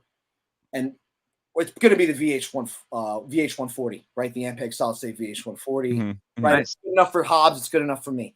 Oh, totally. That's the sound, right? Suffocation is the sound. To me. A compressor. Don't forget the compressor, man. If that's the rig you go with too. But anyways, like definitely looking into the Kemper situation, just something that's more ergonomic for traveling. Look, I wish I was in a situation like where I could have 3 heads and 3 cabinets every night. Who doesn't, right? But the reality is with the way the touring cycles are going to be and the demands of needing something consistent, I learned that watching Ron with his rig because night to night I was dealing with, different rooms. Sometimes the sound guy knows what he's doing. Sometimes it's a kid, it's just like, so make and break it. Yeah. But with it's a double-edged sword because on one level I'm definitely going to have a cabinet on stage no matter what, because I like feeling the physical air. I think that's especially because, playing death metal live is a war zone, especially if you don't have in-ears, right? It's a fucking war zone up there. You need something to ground what's going on here. You need something that's going to be physically providing that support. And to me, cabinets, whether you're going and running something DI or something analog, and you could tell too if your guitar's out, you could tell immediately. Like you can tell like if you have cabinets behind you, like when it's going DI to the crowd, you can't feel anything. You can't. If something like changes, there's a difference. You're like, like you won't know. You just keep playing air guitar for everyone. You know what I mean? Yeah. So like that's a really cool thing with having the actual cabs push air at you. I mean, but going back to Diego's thing, just because I'm not trying to dodge a bullet on it, there were in the early days, way before I was even playing, Ronnie was cool enough. Malignancy was cool enough to let me roll with them a couple weekends when they would do Weekend Warrior kind of runs. You know what I mean? Where they do like 3 nights. I'm sure you guys do it in Cali, right? You do 3 shows on a weekend or whatever. You drive a couple hours, just like not quite a tour, but like a run, right? It's a TOOR. Yeah, tour. And I would go out and help Ron and basically be like his roadie, be his tech, just take care of things, and just so I could be around and be hanging out. So I tried to, I'd carry the Yankee cases. I do what I could, but at the same time, it was a combination of, Ronnie kind of knowing what he wants and how to set his shit up. I'll tell you what, I always tried to get it off for him. I always tried to grab the shit and get it off the stage for him, Yeah. I think one thing that kind of blows my mind, this was super surprising to me, talking to Lille and Jake and just talking to people in death metal about touring and being on the road. Like, why wouldn't you want to carry? Like, why is it such a big deal? Yeah, if you're available, like, help your friends. You hear stories all the time about guys in bands and egos and it's like, dude, it's like there's 4 or 5 people involved. If everybody just takes a box or two, it's done in 10 minutes. What's the big deal? But people have attitude. Even if you want to be selfish about it, you could just like get a fucking workout in, like lift some shit, like be healthy. I never sweat the grind, bro. I kind of dig it, man. I mean, I don't mind carrying equipment. I don't mind carrying merch. I didn't mind running merch. I don't mind doing whatever. Because, dude, I'm just happy to be there. And still, I'm just thankful to be there every day, get to play my favorite music with my favorite musicians in the world for the favorite people in front who are kind enough to go there and support this crazy thing that we're all trying to do. So I never really understood why some people, again, this is just me. No judgment. Everyone's on their own trip. Everyone has their own story. In the hotel eating ice cream. Yeah, dude, whatever. I know that, the defeated guys hopefully appreciated that. Appreciate it. Yeah. Also, I got to give it up to the great Paul McGuire, man. Not an easy job. Yeah, that was cool as hell. Being a TM is hard as fuck because you got to, it's like herding cats, right? It's like herding cats. You got to you got to wipe every ass on the tour in your own way. Let's just bro. That dude made me feel, and he also, he got down on me when I slipped up. You missed bus call by 9 minutes. That's some bullshit. You know what I mean? Yeah. It's not wrong. I'm green as a blade of grass with that shit. Paul was amazing. All those guys were amazing. The dynamics within the band seemingly have been superb. I remember we were talking about going into planning, obviously, for the next tour cycle we have coming this summer, and just talking about how we're going to, divide the work of who's driving, who's doing this, that. And we all kind of agreed. I mean, whatever the model was, whatever we had going as a collective unit for getting shit done, it was like the best tour experience those guys feel that they've had in a while. I had an amazing time. And again, it's about putting your ego aside. It's got to be about the platoon, man. Touring is like boots on the ground, That's true. Helicopter in the jungle. You do not leave the Marines behind. You take care of everybody, man. If someone needs help, if someone in another band needs help carrying a box out because of whatever, you carry the fucking box. Platoon is fucking the perfect thing because it's like you're on the same team, but like there's different platoons. Yeah.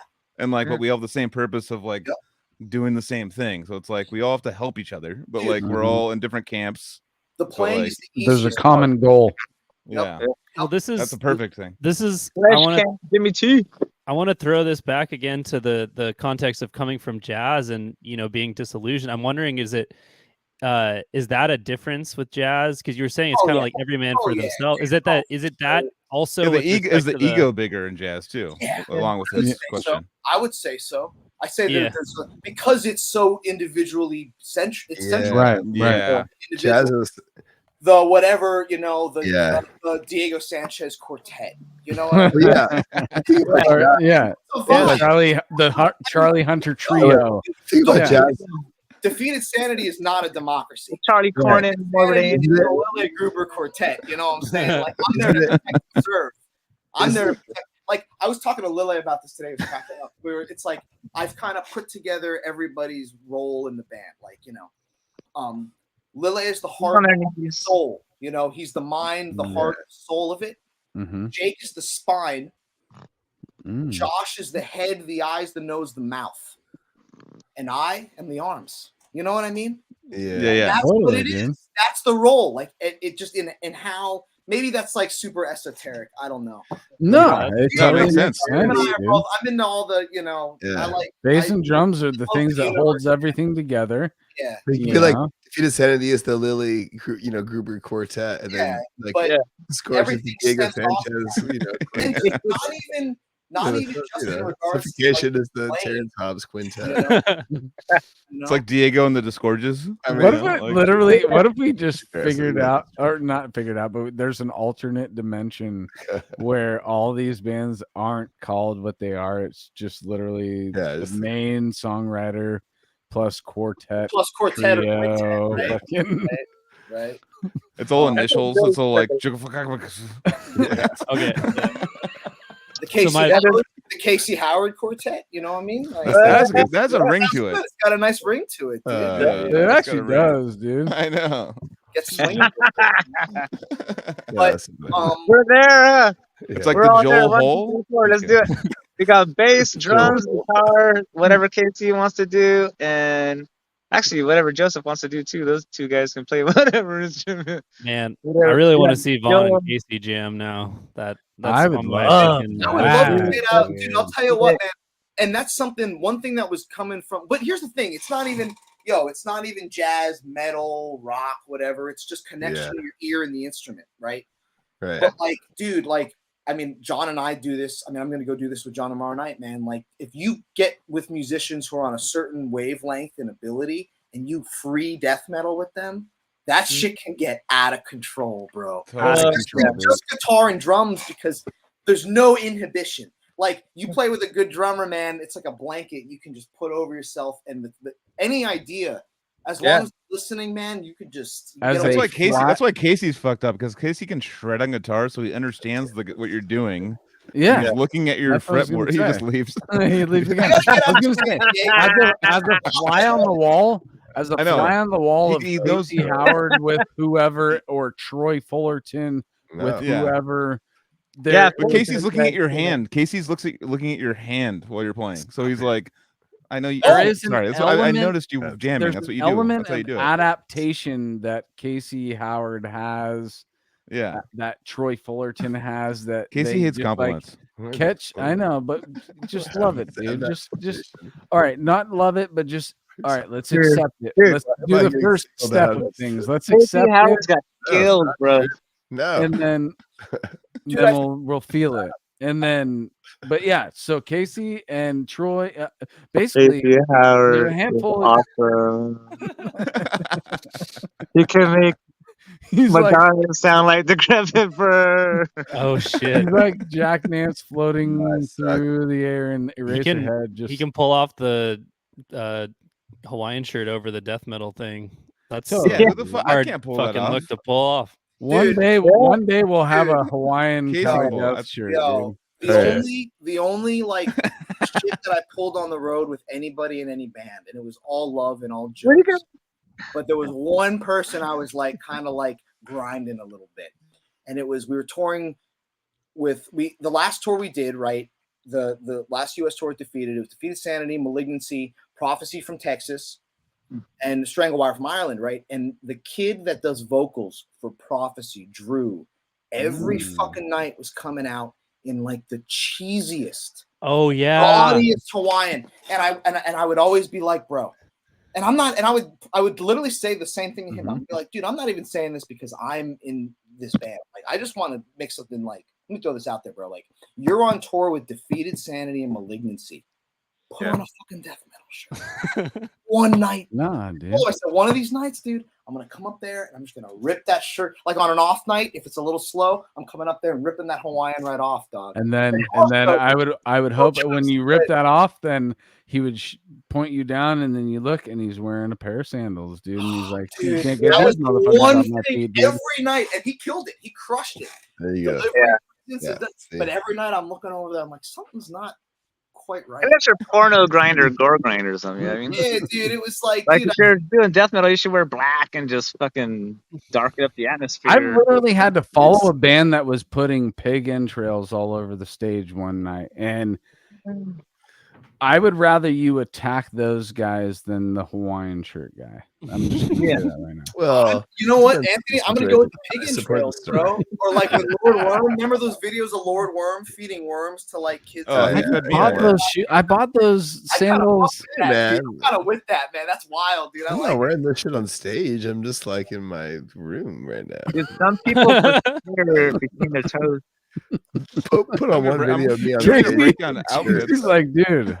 Casey's like, He's like, gonna "Dude, go I'm deadbolt wearing a his shirt. door, Like, fuck off. dude. Casey, it's different because you're still wearing a t-shirt underneath. Like Fitty and it's nice. different. Yeah, it's Keeping it different. real.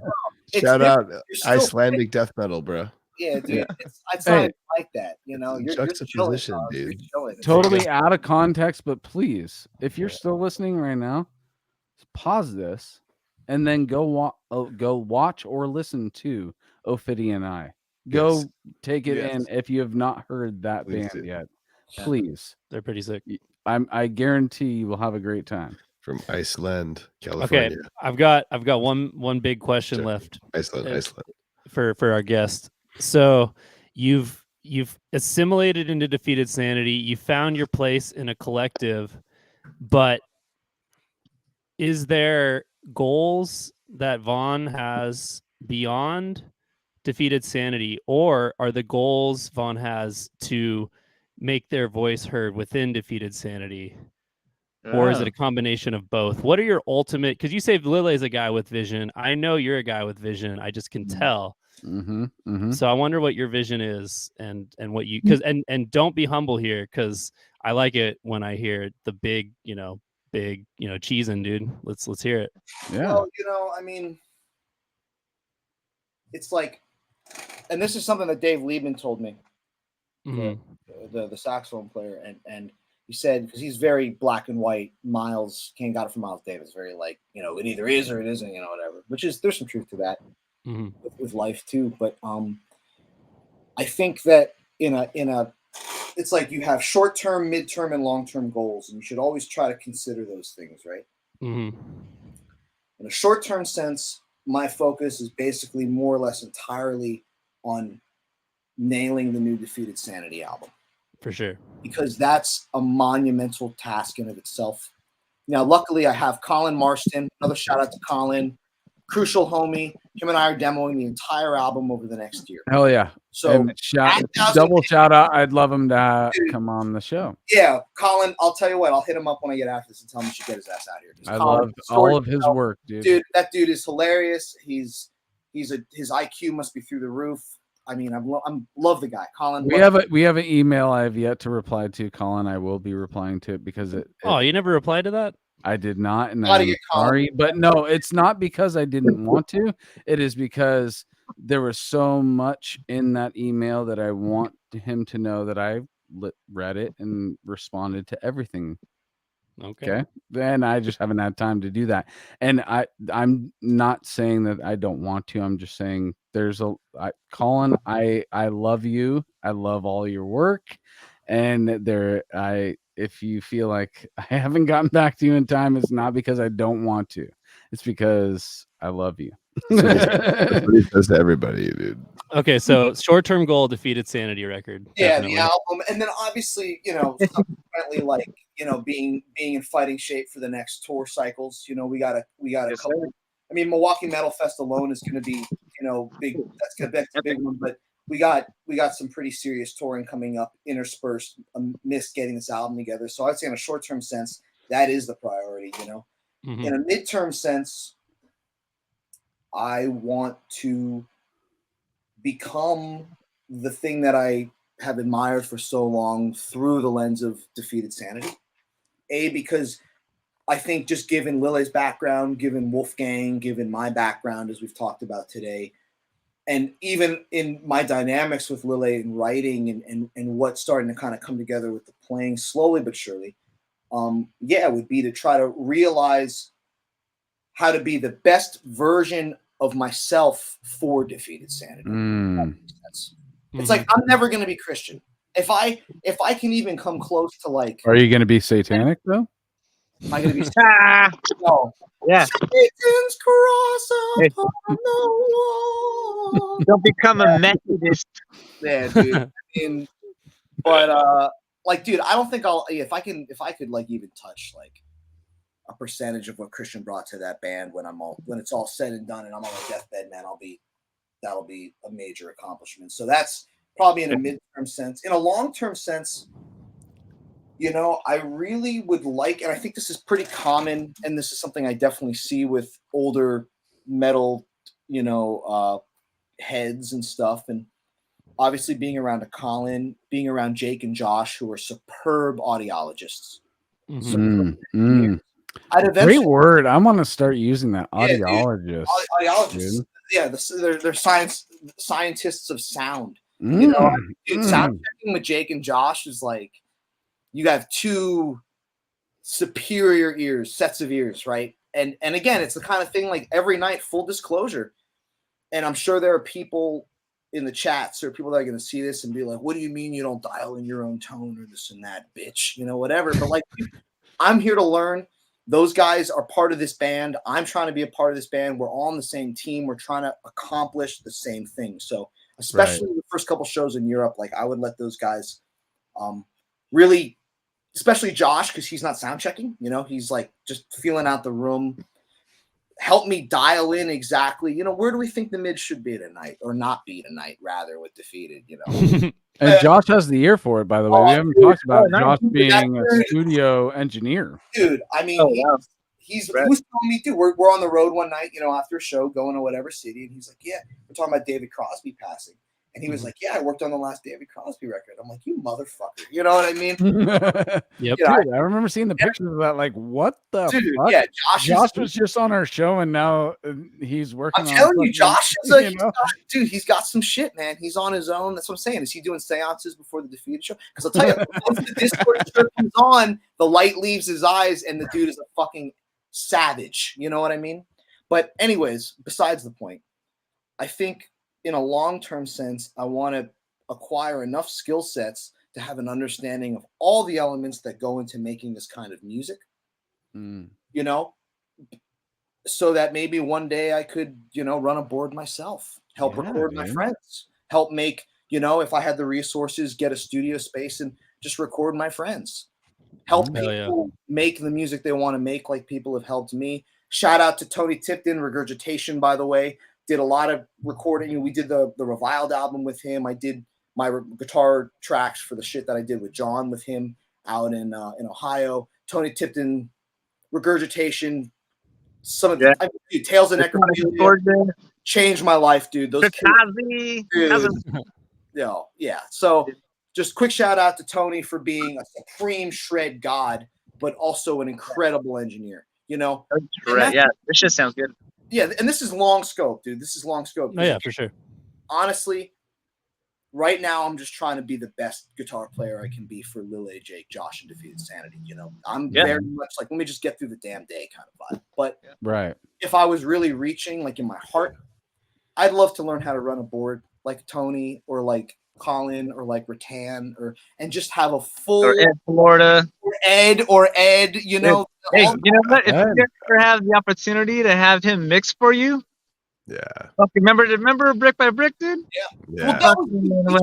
Holy shit, dude, that guy. We should have had him mix in Anaheim, Joseph. If we would have known he was coming out, we should have had him mixed at Chain Reactor. It's true. The guitar was a little quiet that night. Dude. And you know what? I mean, I know this is I'm the new kid, so like this is news to me, not news to any of you cats. Like, sometimes you go to a venue and the sound guy is just like, oh man, bozo, dude. You're way of hearing your band as opposed to how it should be. They're also pissed off though. They're also kind of like angry and like, oh, what? Oh, you don't do this? What's going on? Like, well, they're all have a bad attitude to start off. So. They have to start off as bad attitude. Brutal death metal is such an idiosyncratic sound. Like there are so many things that define it. Like style. So niche. Everything from the density from the sonic density.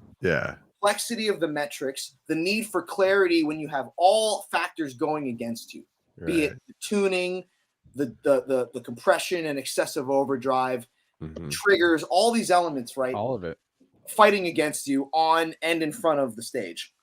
Yeah. So you, at the very least, you need someone running sound who knows the music. Yeah. Like it could be 18 fucking years old and have never run a board, but if he knows what it's supposed to sound like, he'll figure it out. Oh, I've never ran a board. I definitely could figure. I literally am going up to the sound guy a lot of times, like, dude, pump that shit up more. Like, go more mids on that fucking guitar. What's going on? I can't hear anything. You're not here.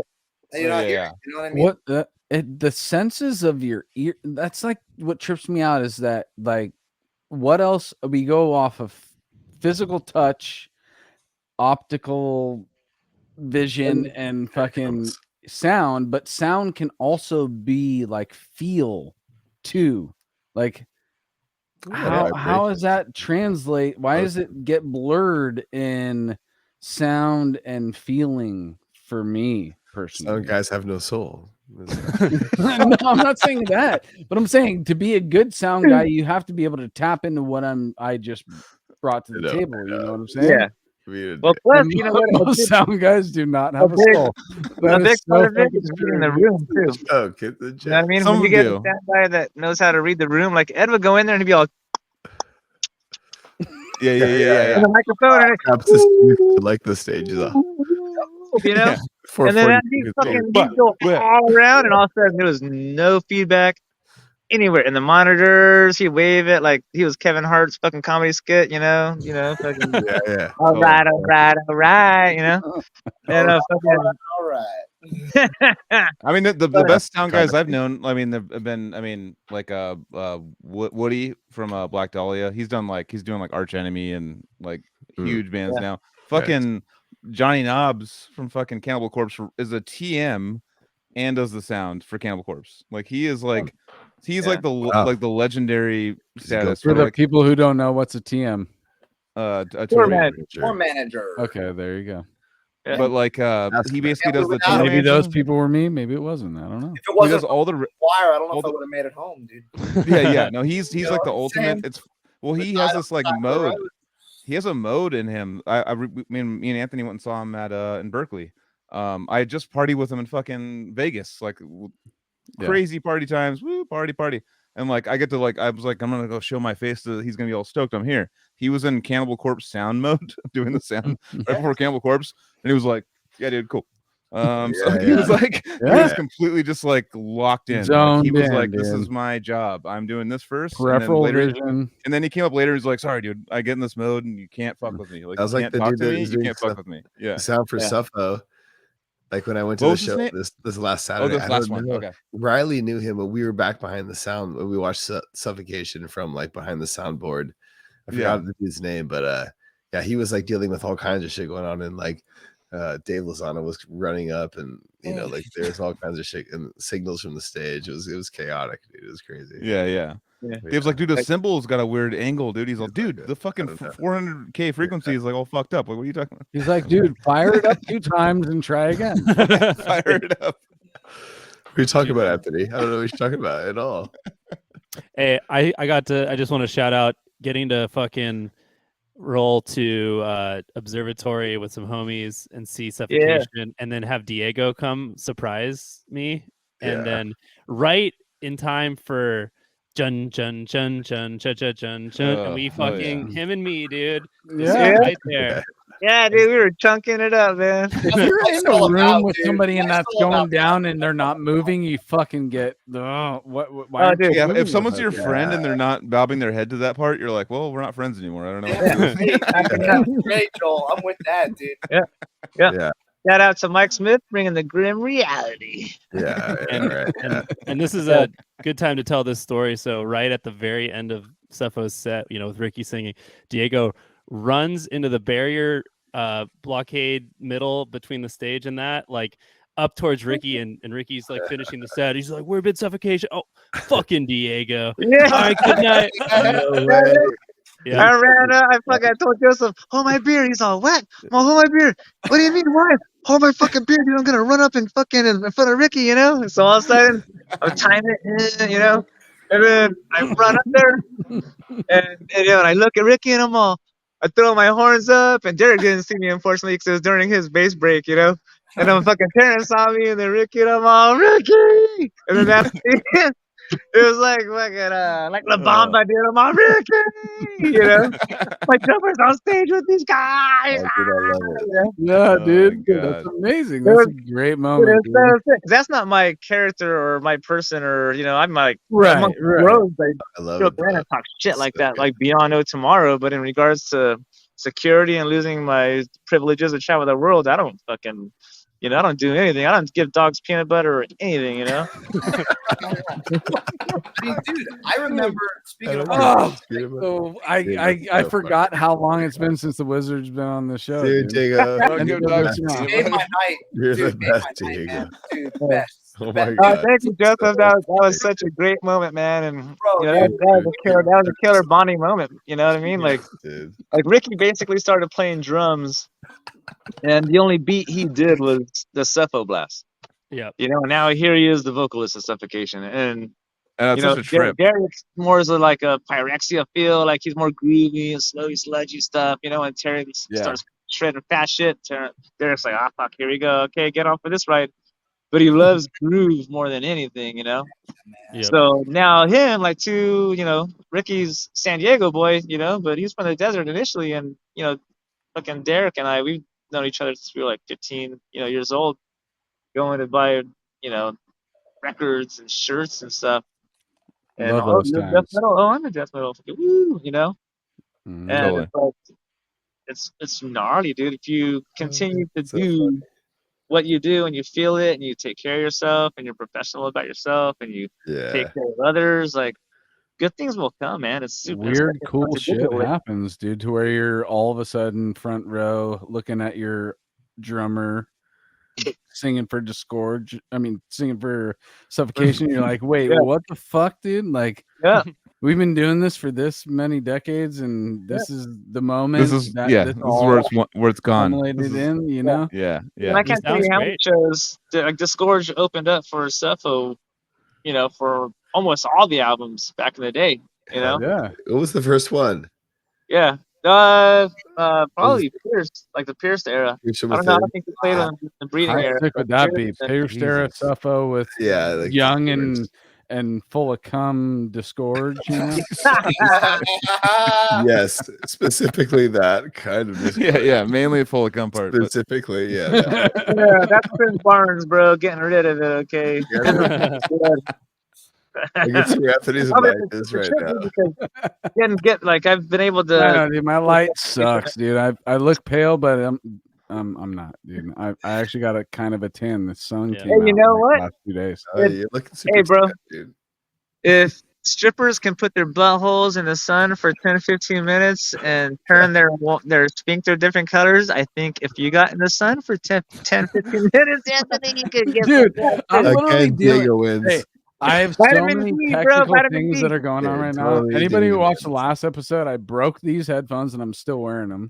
You got your McDonald's headphones, dude. We're way past that, dude. Hey, Vaughn, I know, but for the listeners who are just popping in now, the lights in this place have been going on and off this whole time. If you haven't been watching this, yeah, dude, it's spooky, bro. I love it.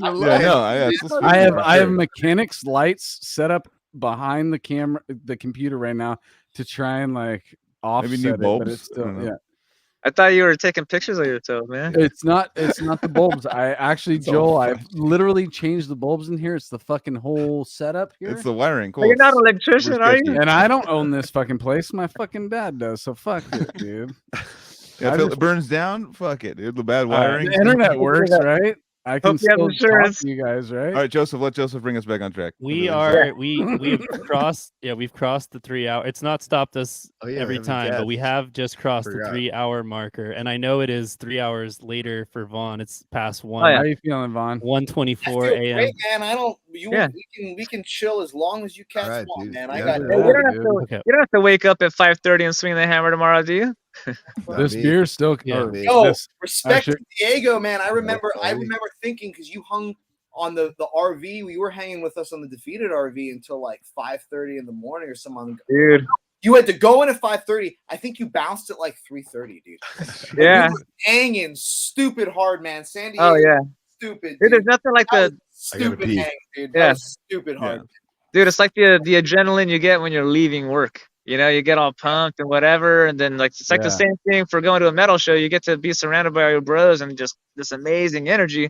And I'm like, dude, I've been dying for this for years, to be back in the energy and to do it. And honestly, you know, Disgorge never had the opportunity to fucking really do what we could have done if we would have just taken care of our shit earlier. You know what I mean?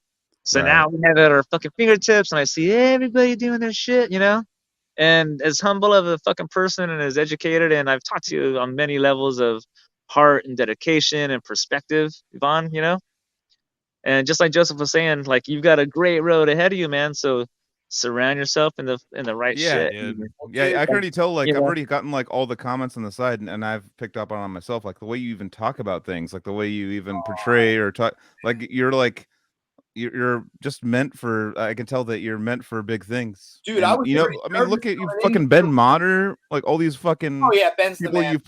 People you play, but then all the other legends and jazz you played with as a young person. I was like just lucky, man. Right place, right time, right energy. Totally. Right energy, I think. I think energy. That's the main thing. I tell all my students, man, like they're like, well, how do you do this? Why X, Y, and Z? Dude, I just, I mean, take care of your shit. Yeah. Handle your fucking shit. But I'm like, I'm a yes person, man. Because I trust myself enough to know that like if shit really hits the fan, I'll be able to get myself out of it. I'll be able to take care of it. You've been in enough newer situations just where life stuff, it's like life stuff. I'll either adapt or move. Jazz to defeated Sanity. Jesus Christ. That's I'll tell you what though. I want to say it publicly how much I appreciate first and foremost Lille, Josh, Jake taking a chance on me, man. Yeah. Because they did not have to do that, A, and B, for having my back and even supporting me doing this. And, I kind of felt pretty crazy coming in here stag. You know what I mean? I was like, dude, it's one thing when you're doing that kind of stuff, like interviews or talking about this kind of stuff, and you got the boys around, and, you kind of let them steer the ship. But, I mean, yeah, dude, it's been amazing with those guys. My favorite band in the world, a dream come true. I can't say anything more than that. And that's what drives me to want to that's why I do sweat the little things sometimes. Like, oh, the squeal or the rip wasn't right. Or, oh, I got to get the palm better. Because your standard is so high. Love. Yeah, love, dude. I want it to be perfect because it's perfect to me. It was perfect to me. And now it's my responsibility to try to make it as perfect. To keep it going. Hold the torch. Yeah, exactly. Hold the torch. A, take pride in your shit. Dude, B, I just want to say it again. The fact that I know this has just become a Diego love session, as it should have always been, honestly. You should have just got Diego as the guest again. I don't got shit to say next to that guy. I think you still had the first 2 hours. Dude, come on now. Music, dude, Diego, your music changed my life. You've been nothing but a mentor and friend and brother and elder progenitor, as we were saying. I just want to say this in front of all the Cali Death Podcast people that your support, love, and mentorship is invaluable to me. I love you, man. Oh yeah, I love you. I love you. Just to know you. Because again, this is new for me. I mean, I didn't. Yeah. I only started really riffing, like playing down pick on fucking Jackson with Overdrive 3 years ago. Yeah. So it's all new. I never thought that the day would come where I would even get to know people like Diego or guys like you, Anthony, Joel, Casey, Joseph. I was cutting grass listening to that shit, just dreaming of getting to play any death metal. You know what I mean? Let alone play in Defeated Sanity, let alone be featured on the elite, huh? But see, Diego, like I'm just happy to be on the side. Yeah, exactly. You got a sensitive soul. You got a sensitive soul, and you got a beautiful soul, and you got a loving soul, and that's like you don't deserve to get it. Like, not that you're crazy smart and intuitive, but you've only been a part of the scene for so long, and you've only been playing live like festivals and mini tours or whatever for so long. And in reality, bro, you haven't even fully blossomed yet, dude. No, now you're playing with dudes in a different country and a different culture and fucking everything that are shredders, and you're in it, dude. Like you're writing the new album with them. It was like, this is what happened, bro. Like life was happening and everything was cool. And I got to play with Reviled and that was great, and we were cooking up all kinds of stuff. And hey, Skylar, Brennan, Austin, love you guys.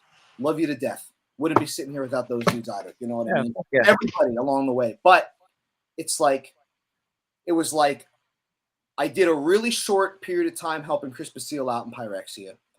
Played MDF and a couple of weekend runs with those guys. It just for what he was looking for in a full-time commitment, it just, that music, as great as it is, was not really what I was looking to be fully invested in, you know? I'm into crazy that shit, you know? But it was like, that was in like March or May, right? So that's May, CDF, July, and then, or end of July, and then by early August, I'm talking to Lille, and then 3 months later, I'm in Berlin playing with Lille, and then another month later, I'm in Berlin, London, Reykjavik, 3 nights in a row, playing with Defeated Sanity for the first time. You know what I mean? Yeah. It's like, it just all kind of happened so fast, and now that I actually have some time to kind of sit in it, I'm just super thankful to everybody that has helped me get here, and I just want to be the best version of myself I can be. I know we didn't like, today hasn't been like super brutal, and, you know, no crying death metal, but dude, I like all the sickest shit, dude. But like, that's what you realize, dude. Like, I mean, look at Hobbs, dude. Like, arguably, like, you want to talk about the progenitor? Like, that's the sound. Oh, for sure. He's a professional janitor. He's always down, dude. He's always fucking down, you know. Cleaning up everybody else's shit, and sweeping all their shit up. Let me carry this. Why didn't you say that earlier, dude? I mean, that was perfect, actually. I know. Sorry, Vaughn. Listen to me, dude. Sorry. We digress. I really enjoy you. I enjoyed meeting you tonight. I want to stay in touch with you. But like, you make me excited about the younger generation coming up. I mean, you're not that much younger than me, but you're the way that you are.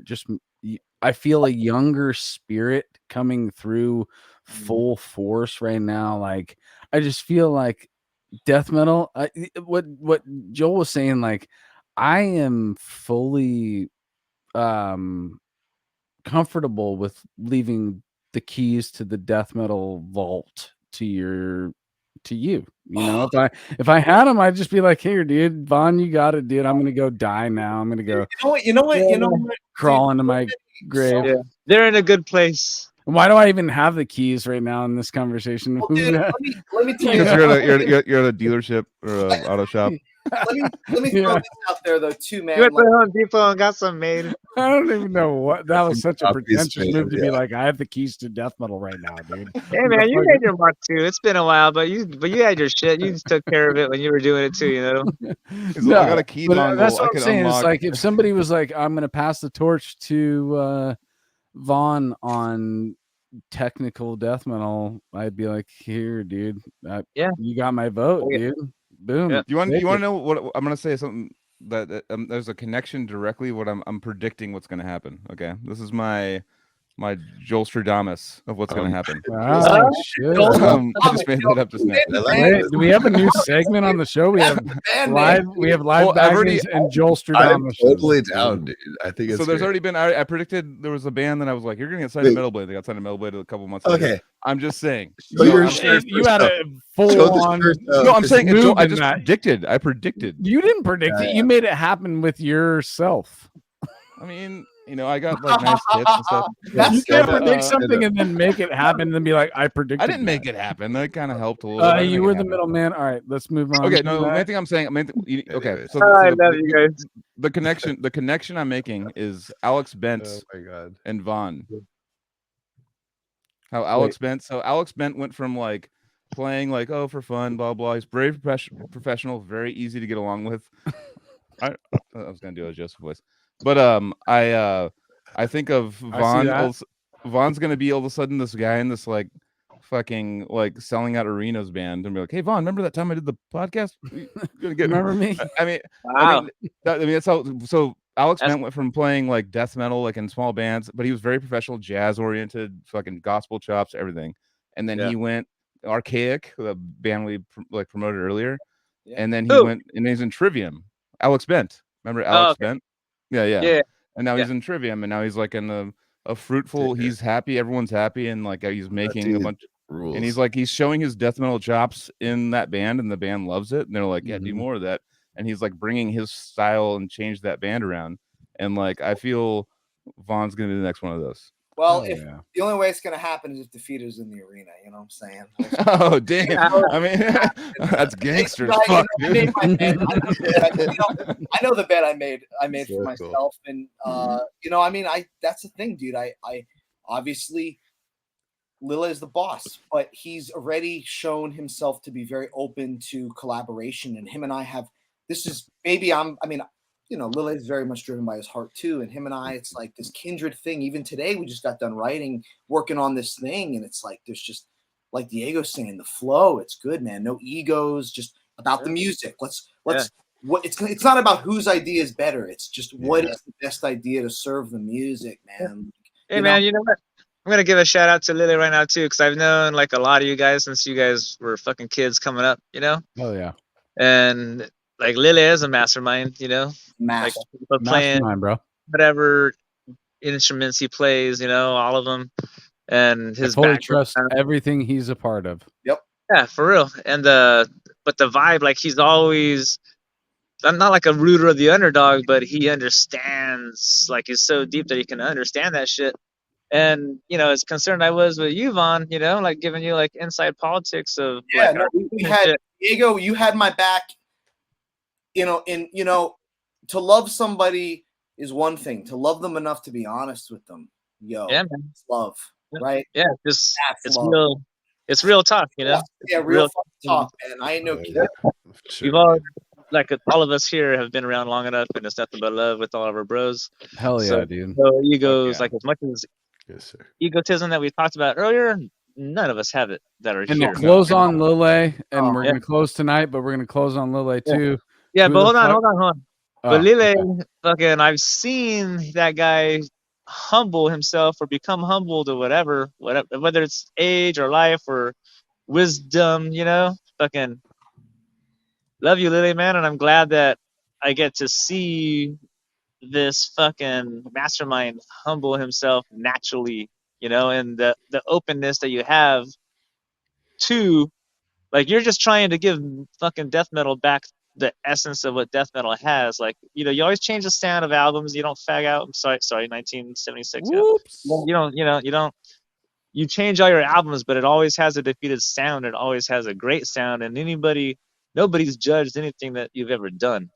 And to see you humble yourself now you're just having fun, and you found yourself, and you're not like critiquing anything, and you got some young blood here that's just fucking, his vibrance is just nothing but a new light, dude. And the thing is, like, I mean, we're in it, you know what I mean? Him and I are just, even the two of us, Jake and Josh too, everyone, just let the people know that the next Defeated Sanity album, all I'm gonna say is it's a return to maximum brutality, kids. Oh, dude. Yeah. Hell yeah. I mean, Sanguinary is a masterpiece in its own way, but I'll tell you what, you want to talk about psalms, you want to talk about passages, you want to talk about chapters, it's a demo day voice. SIK, baby, sick. So that's my plug for the album, the obligatory plug for the album. I know we got to wrap up, Anthony. I just want to.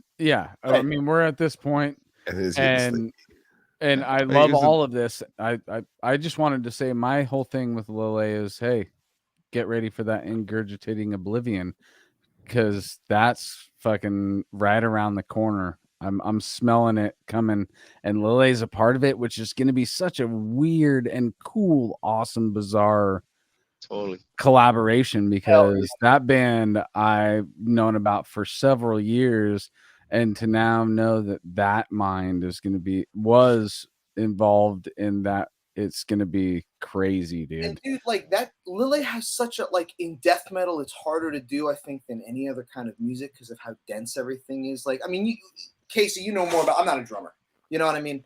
But I played with a lot of good drummers, and yes, the thing about Lile is, like, that dude has such an what's the word I'm looking for? He's got such a idiosyncratic sound. Is that the word for it? Yeah. So clearly him. Like, you hear him on like that a progenic penis. Yeah. You're like, oh, it's Lile. Like, you don't even, and it's not technique. It's not. He's always like talking about his kicks. I'm like, Lile, shut the fuck up. Technique. I don't care about your BPM. I don't care about if every squeal is perfect. I mean, maybe I know Lile does, and that's my cross there. But like, it's about it's about creativity, man. And like every night I would catch myself one moment at least, if not more, playing the music, and I would turn around because he would play something that was so out of this world in real time behind me. That feeling is the greatest feeling in the entire world. Better than sex, better than drugs, better than everything, man. Getting to turn around and look at Lily fucking Gruber playing drums behind you. Woo! Or Josh or Jay. I mean, dude, I'm so fucking, it's all love, dude. I wish I could sit here and be like, all like, oh, I'm, sick always in this step. It's all love, bro. I'm on the Diego side. Yeah, Lily, dude, we all love you, bro. Yeah, that mantra is really my everyday mantra, which is it's all love, dude. And you just said it, dude. And that's you just solidified our connection, dude. We're gonna be keeping in touch after this for sure, dude. Okay, Vaughn, man. We'll definitely. You can come back tomorrow, dude. We'll come back and we do it tomorrow. Yeah. Hey! I knew you guys would fucking hit it off on the podcast. I was like instantly. Vaughn's lifetime homie status. Let you pontificate about my bullshit, guys. Oh no, it was. We love to hear you. All good. But the pro-generated pontification. like, okay. Real quick though, I have to do this. New York. Because, with these podcasts, you just kind of like, before we wrap it up, I want to give just a couple last quick shout outs. Is that okay? Go for it, dude. While I'm here. Please, man. One thing that, going back to the ego thing, stay humble, one of the most amazing things has been, as great as it is being around my heroes, meeting people my age who are scaring the shit out of me. You know what I mean? It's one thing to see someone who's older than you because you're like, well, maybe I could be there one day. Yeah. But when you're meeting motherfuckers who are like, I'm going to be 30 in April, right? So, I'm not like a kid anymore. I'm like trying to be an adult most days, Mm-hmm. But like, dude, I mean, Joseph, you're in this category, but I mean, I just got a very important shout out. Mad Dog Matt Kilner. Hell yeah. That he is one of my favorite people in the whole world. I love you, Matt. Every time I see that dude, I'm terrified. And I found out that motherfucker is my age, and that's the most inspiring shit in the world. And his partner in crime, Nico, Iniquitous Deeds. Nico, you're my fucking boy. Oh, yeah. Nico, dude, I love you too, dude. Nico, you're lethal as fuck. Where's that new Iniquitous Deeds? No, dude, long time we've been talking about getting him on the show, dude. And he really does deserve to get an episode in. And Nico, I'm going to be talking to you soon, dude. Yeah, he's too busy peeling skin off of people and stuff, man. Dude, his art is actually sick. I've shouted it out on the show before. Scheduling on this thing has actually gotten kind of crazy, dude. So Nico, has no disrespect, but you should definitely be on this show. Your art is amazing. Your music is awesome. Yep. Nico's the shit. I've met him in person. He is all 100% should be on the show, dude. And I met him. It was like looking in a mirror. We're same age, same vibe. I like shooting guns too. I know Lily's gonna hate that, but I grew up in Pennsylvania. I like shooting guns sometimes. Nico likes shooting guns. Oh, he does, dude. And then, real quick, I got to shout out Christian Wensner. That dude was super cool to me. Taught me a lot. I took like 1 or 2 lessons with him, but that's kind of all I needed, just to think about how that dude is a scientist, the German guitar wizard. Perfect. One of the OG defeated Sanity members. And that's the other thing, man. I saw Christian when him and Weber and those guys came through for Obscura, and I was like, dude, you're one of the only people on the planet who really knows what I know now about what's it like to like really be inside of that shit with Larry. And it's like that's cool. So and Christian, love you, man. You're my fucking hero, the German guitar wizard. Yeah, he's badass. Grateful to even have that dude know who I am. I'll say the same thing about Craig Peters. I love you, Craig. Oh yeah, Craig. I love Craig. Fucking a monster. That dude's been super cool to me. I got to spend a month with him on the road. He's a great dude. Me and him vibed on billiards, hardcore, dude. That's like, dude, when I saw hair length. Dude, we're playing the same day as Deeds and Metal Fest. Craig, we're hanging all day, bro. I can't wait to nerd out, talk guitar. Yeah. Diego, Ron Kachnik, John Longstreth, Ben Monder, you know what I mean? Fucking you guys, Lily, Josh, Jake, Paul. I love all of you. You guys made my life, man. So Okay, and bro. I just want to get back and be the best version I can. And of course, the fans have defeated Sanity. I won't. Fuck yeah, man. I'm here to be sick. I'm here to take it to the every day. I'm trying to be the best version of myself as well, dude. And I think that's a great fucking thing that we can take from tonight, dude. Is just you fucked up yesterday. You woke up this morning. New day. Improve on that, dude. Oh yeah, dude. Bro. Yeah, because it's a long, strange trip, isn't it? That's like me. Like I'm fucked up tonight. Like hopefully I wake up and I'm not fucked up. And then no, dude. Drink water, Joel. Yeah. No, I hydrate hard, dude. Somebody once told me smashes the water in his mouth hard. Put that Malibu rum down, bro. Malibu rum. Hey, the first alcohol I ever drank, by the way. Was it really? I don't know why you called that out. Hey, when I let me used see to go the punchline on the shirt. Stand up. Well, oh yeah. Dude. It's fucking vulgar display of Smash Mouth, dude. I was trying to get you to stand up earlier. You guys see the video of that? That's great. Smash Mouth, like doing the full on. Yep. Yeah. He's He's like white. No, he quit. No, he quit. He quit the next day. They're talking about like when he was wasted at that show, and he was like dropping. He's all. Well, he's like dropping his beer and like he's like threatening people, fight people in the front end. He's all fight you. Yeah, it was wild. He's all I'll take my dick out. Fucking next morning, he was like, I quit music because like I quit music. I apologize. I'm done. Yeah, to quit alcohol or drugs. I know, right? I don't quit that. I just quit music. That's so funny, dude. You totally called it, Joseph. He was like, you know what? If I'm gonna quit one thing, it's just the art thing, dude. Fuck it. I'm just gonna deal with the substances. Nobody's gonna watch me. The money. Do it. Let's just get. I'm not gonna have an audience while I'm doing it anymore, guys. I'm just I want to do it in an alley. Yeah, I want to keep the substances going. I don't want to perform anymore. Like, no, I can't. Well, I don't know. I kind of understand that. Never mind. All right. See you guys. All right. Yeah. All right. That's all the wrap up bullshit. Battleforcecoffee.com. I'm ready, Max. All right. Fuck, man. I need to learn this one again, dude. Come on, Anthony. Come on. Cali Death Podcast, bro. No, yeah, I guess that's what it's called. Thank you. Right? Generator Rehearsal Studios. What's the rehearsal thing? Generator. Generator. Yes, dude. Generator. Oh, you have to double. No, put on the video. But hey, okay. Well, actually, now that Diego's here, yes, it's a very special plug right now. Very special. Oh. Generator, everyone. Oh, something rehearsal oceanside.com.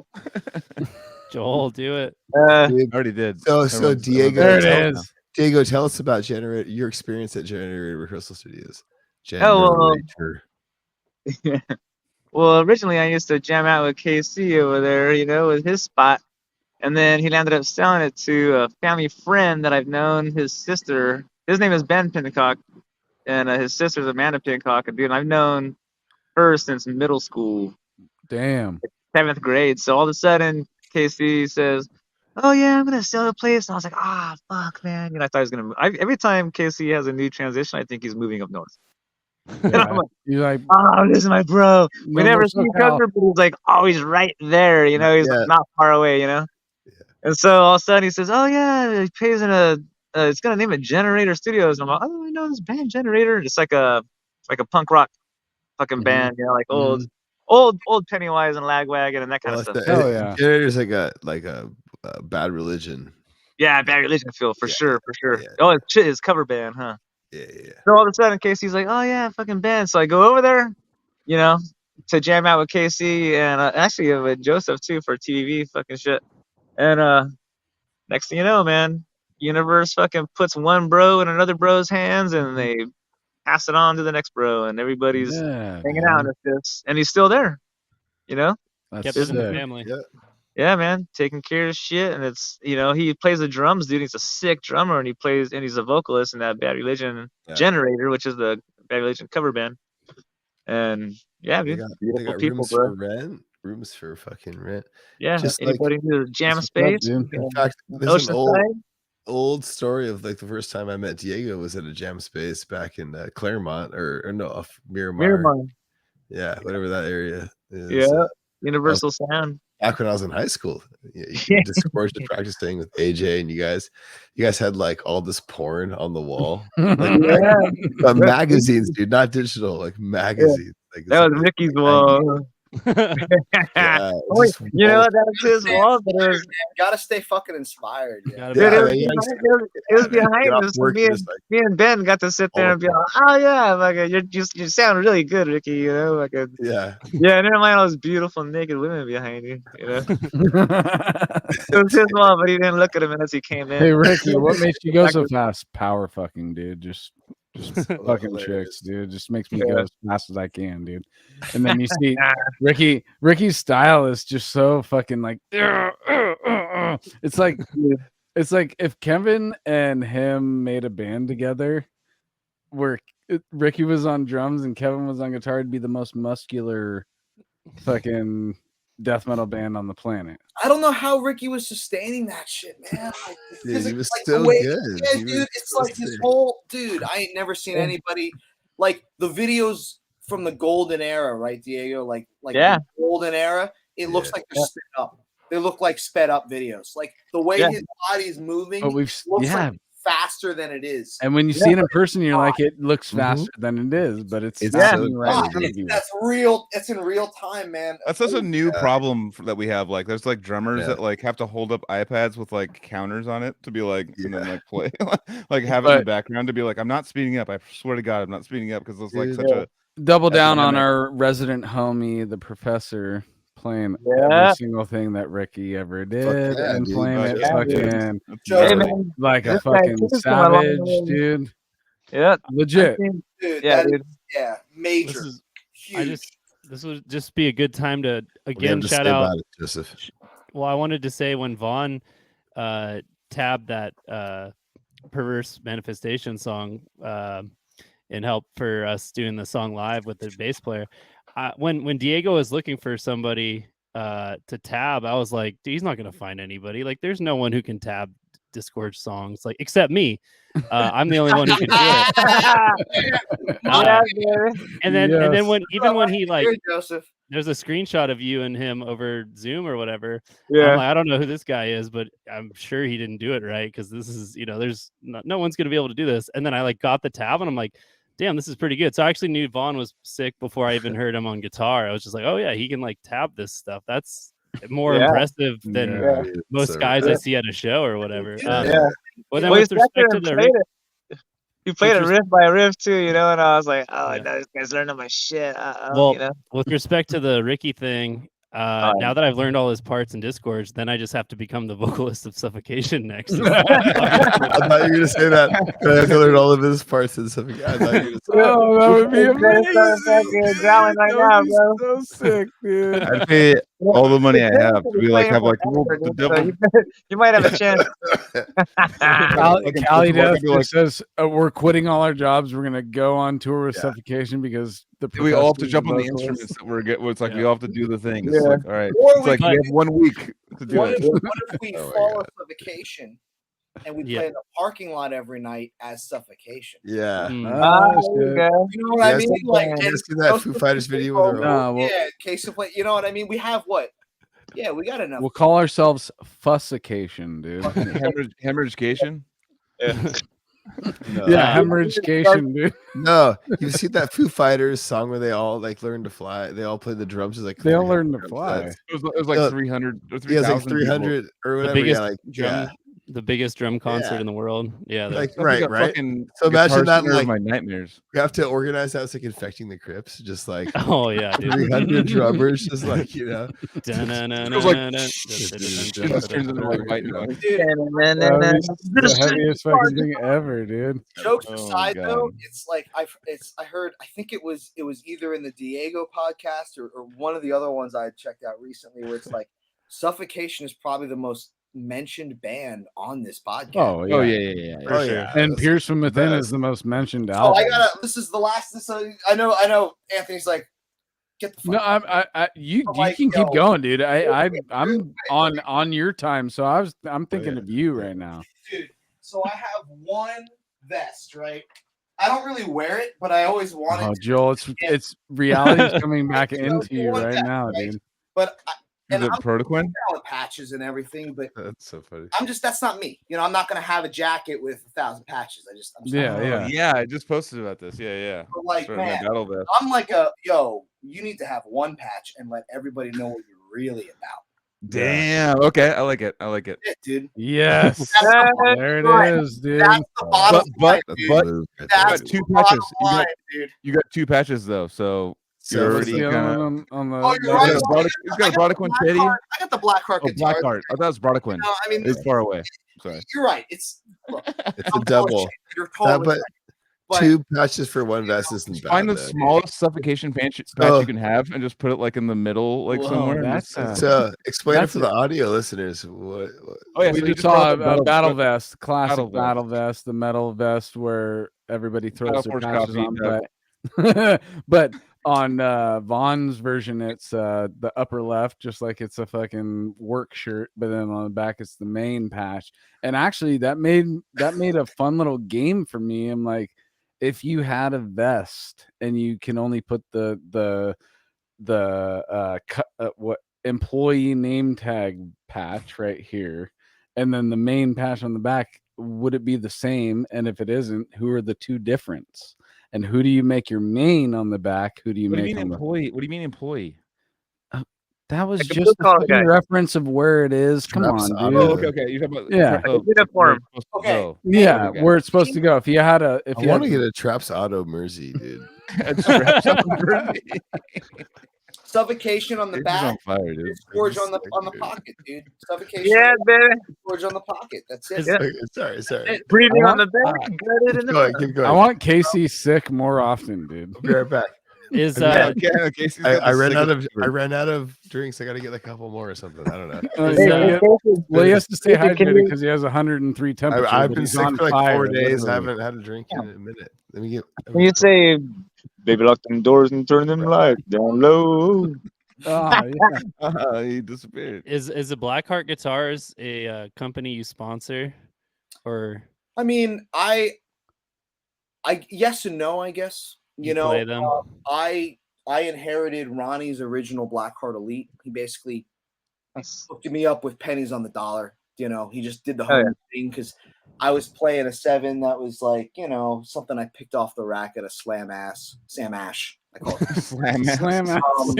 You know, and it just was. I wanted that normally. I really wanted that to be an actual Freudian. You did it on purpose. You're too. You're too on point with your speaking, bro. I never had a problem with drugs. Let me put it that way. But I'm an ass, dude. Your host I got it from Shitwater. I mean Sweetwater. And then I went.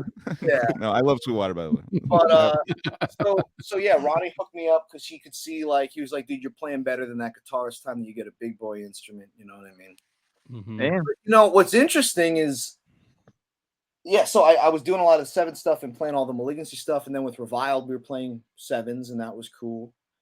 But with Defeated, obviously we're playing in C and stuff, and I mean, I just like playing the Jackson soloist, man. It's just everything I want in a guitar. It's ergonomic. I can sling it around. It just feels right. I mean, for me, it was Doug Cerrito. Yes, sir. Still is. I mean, I think when I think Doug and the soloist in 96, 97, that's the bottom line, bro. Putting it into the universe. We'd love to have Doug Cerrito on the show. Yes, sir. Love you, Doug. Yeah. So I got this. I got one right here too. A lot of people. Oh shit! Everybody, break out your soloists, dude. Everyone. I got one right here too. All right, here we go, guys. Soloists. I love them, man. I love you said ergonomic, so I brought out my ergonomic strand. My shit ain't ergonomic at all, bro. Aerodynamically speaking, this whammy bar misses that guitar slot. Funny? You know what's funny is right now. I appreciate that, Joseph. We started plugging, and then most of our live people just left. Probably. No. I sent them to Max. So yeah. All right, that's how I was rating Max. So like, I mean, now it's gonna be on the video later. Are there comments? Oh, there's been comments the whole night, bro. There's some people. Oh, dude, you're still. You forgot to switch over from private chat. They're all gonna be like, "Wow, this kid sucks." Yikes, dude. No, there's people showing up. There's people that show up now after because on Twitch you can raid people. You send all your viewers to someone else. So I did that when we were wrapping up, and then we went into another story. But like people have shown up like after, and then they get to hang out. Pretty much is how it works. Yeah. After hours. Cali Death After Hours, dude. Yeah, we should go Yeah, put it in baby. Patreon. Slamming. I will say, After dark. everything I've seen in the chat tonight, everybody is super stoked on you, Vaughn, dude. That's cool, you're man. you're really cool, dude. Anyone was commenting, I didn't even realize it was. Nah, dude, you're a real dude, and I mean, you can't see these. You can't see these. Any support, I appreciate. Joel has been throwing them up at the bottom, but if you're focused, it's whatever. But either way, you'll see it on the YouTube. The response to you has been great, and aside from that, on the show, my response to you has been totally. Your vibe is great, dude, and I'm so glad that I got to spend this time with you tonight, and I want to spend more time with you in the future, dude, because you have naturally become a homie in 3.5 hours. You know, but last time I was in Southern California, it was for work, obviously. I want to come out to SoCal and play. You know what I mean? Yeah, bro. Nice, dude. And I'm up in NorCal too. So if you're ever in the Bay near San Francisco, I'm in Santa Cruz. He's in Sacramento area. Yeah, odds are, what's nice about the Defeated thing too is, with Lille being based in Berlin, myself being based here in New York City, and then Jake being based in Los Angeles. Yeah. Josh is he's doing seances, listening to black metal, like Washington or something. Yeah, hiking to the top of snow-capped mountains. Blaze in the northern sky, dude, like a true son of northern darkness. And I'm not joking about the snow-capped mountains thing. That guy really does go into the places where you're like, I'm telling you, you could die here. Yeah, he's that man. I look in his eyes and there's something missing that he left on that. I'll tell you what, I love you, Josh. I love you to death. Yeah, dude. Boy, yo, again, Shark Eyes, Josh. We love you. Josh and we love 90s gangster rap. I want to do the 90s gangster. Oh my God! Why are you saying this at the end of this thing? Tricks. I love. Dude. Anthony's all trying to wrap it up, and he just says 90 gangster rap. He's all, I'll be on here for 3 more hours, motherfucker. Anthony, you can go to bed. Vaughn, we're gonna stay in touch. Anthony, go to bed. Anthony, go to bed. We'll stay on the I'm gonna go sleep in my air mattress, thinking about all the things I want to send you in the morning. Dude. Yeah, record-breaking time tonight. Totally. Guys. It's the same energy, man. Slam, BDM, 90s gangster rap, hardcore, same aggression, same. Yes. Fighting against this postmodern disaster, it's like hell yeah, just dude. different perspectives of getting to the same point in the middle of the board, So yes, dude. And Josh, we would be like jamming Jedi mind tricks, or I was trying to, some ghost face. Anthony's gonna come out for his podcast number 2 right now. Iron Man. I'm gonna start taking my pants off, dude. Please do. Yeah. Thank you, Faden. I feel constricted in my pants now, dude. I need to be freed from it. Yeah. Just turn on some Pornhub, dude. You're good. Let me go take it after hours, baby. All right, no, for real. We do need to wrap this up, dude. We can post pod. Whoever wants to hang out, dude. Vaughn, you want to keep going, dude? We're gonna post pod after this, probably. I gotta. You can wrap it up, dude. It doesn't matter. Don't feel obligated. I just 2 a.m. right now. I'm a work hard, play hard kind of guy. Like I work my ass off just so when I can hang. And Diego knows I like to hang, man. I love kicking it, man, with like-minded people. So, but unfortunately, it's maybe it's very late for you, dude. No, Vaughn. 11 for me. I'm like, it's kind of getting late. It's 11. It's like 2 a.m. No doubt, though, dude. We're gonna be staying in touch, dude. I guarantee everybody who's on here, this Brady bunch will be staying together after this. Yeah, dude. Sure. We had a great time, dude. Like so much fun. Just to wrap it up with you guys, super humbled and honored to be here. Cali Death Podcast rules. Go buy merch. I'm gonna go buy a shirt. Like right now, support. Dude. I mean, you guys, dude, fucking Diego, Luke LeMay, James Murphy, Christian Wensner. The list goes on and on of Hamilton, Jacoby. I just so humbled. All awesome homies. Ear candy, brother. Thank you. We're very happy to have you a part of it, dude.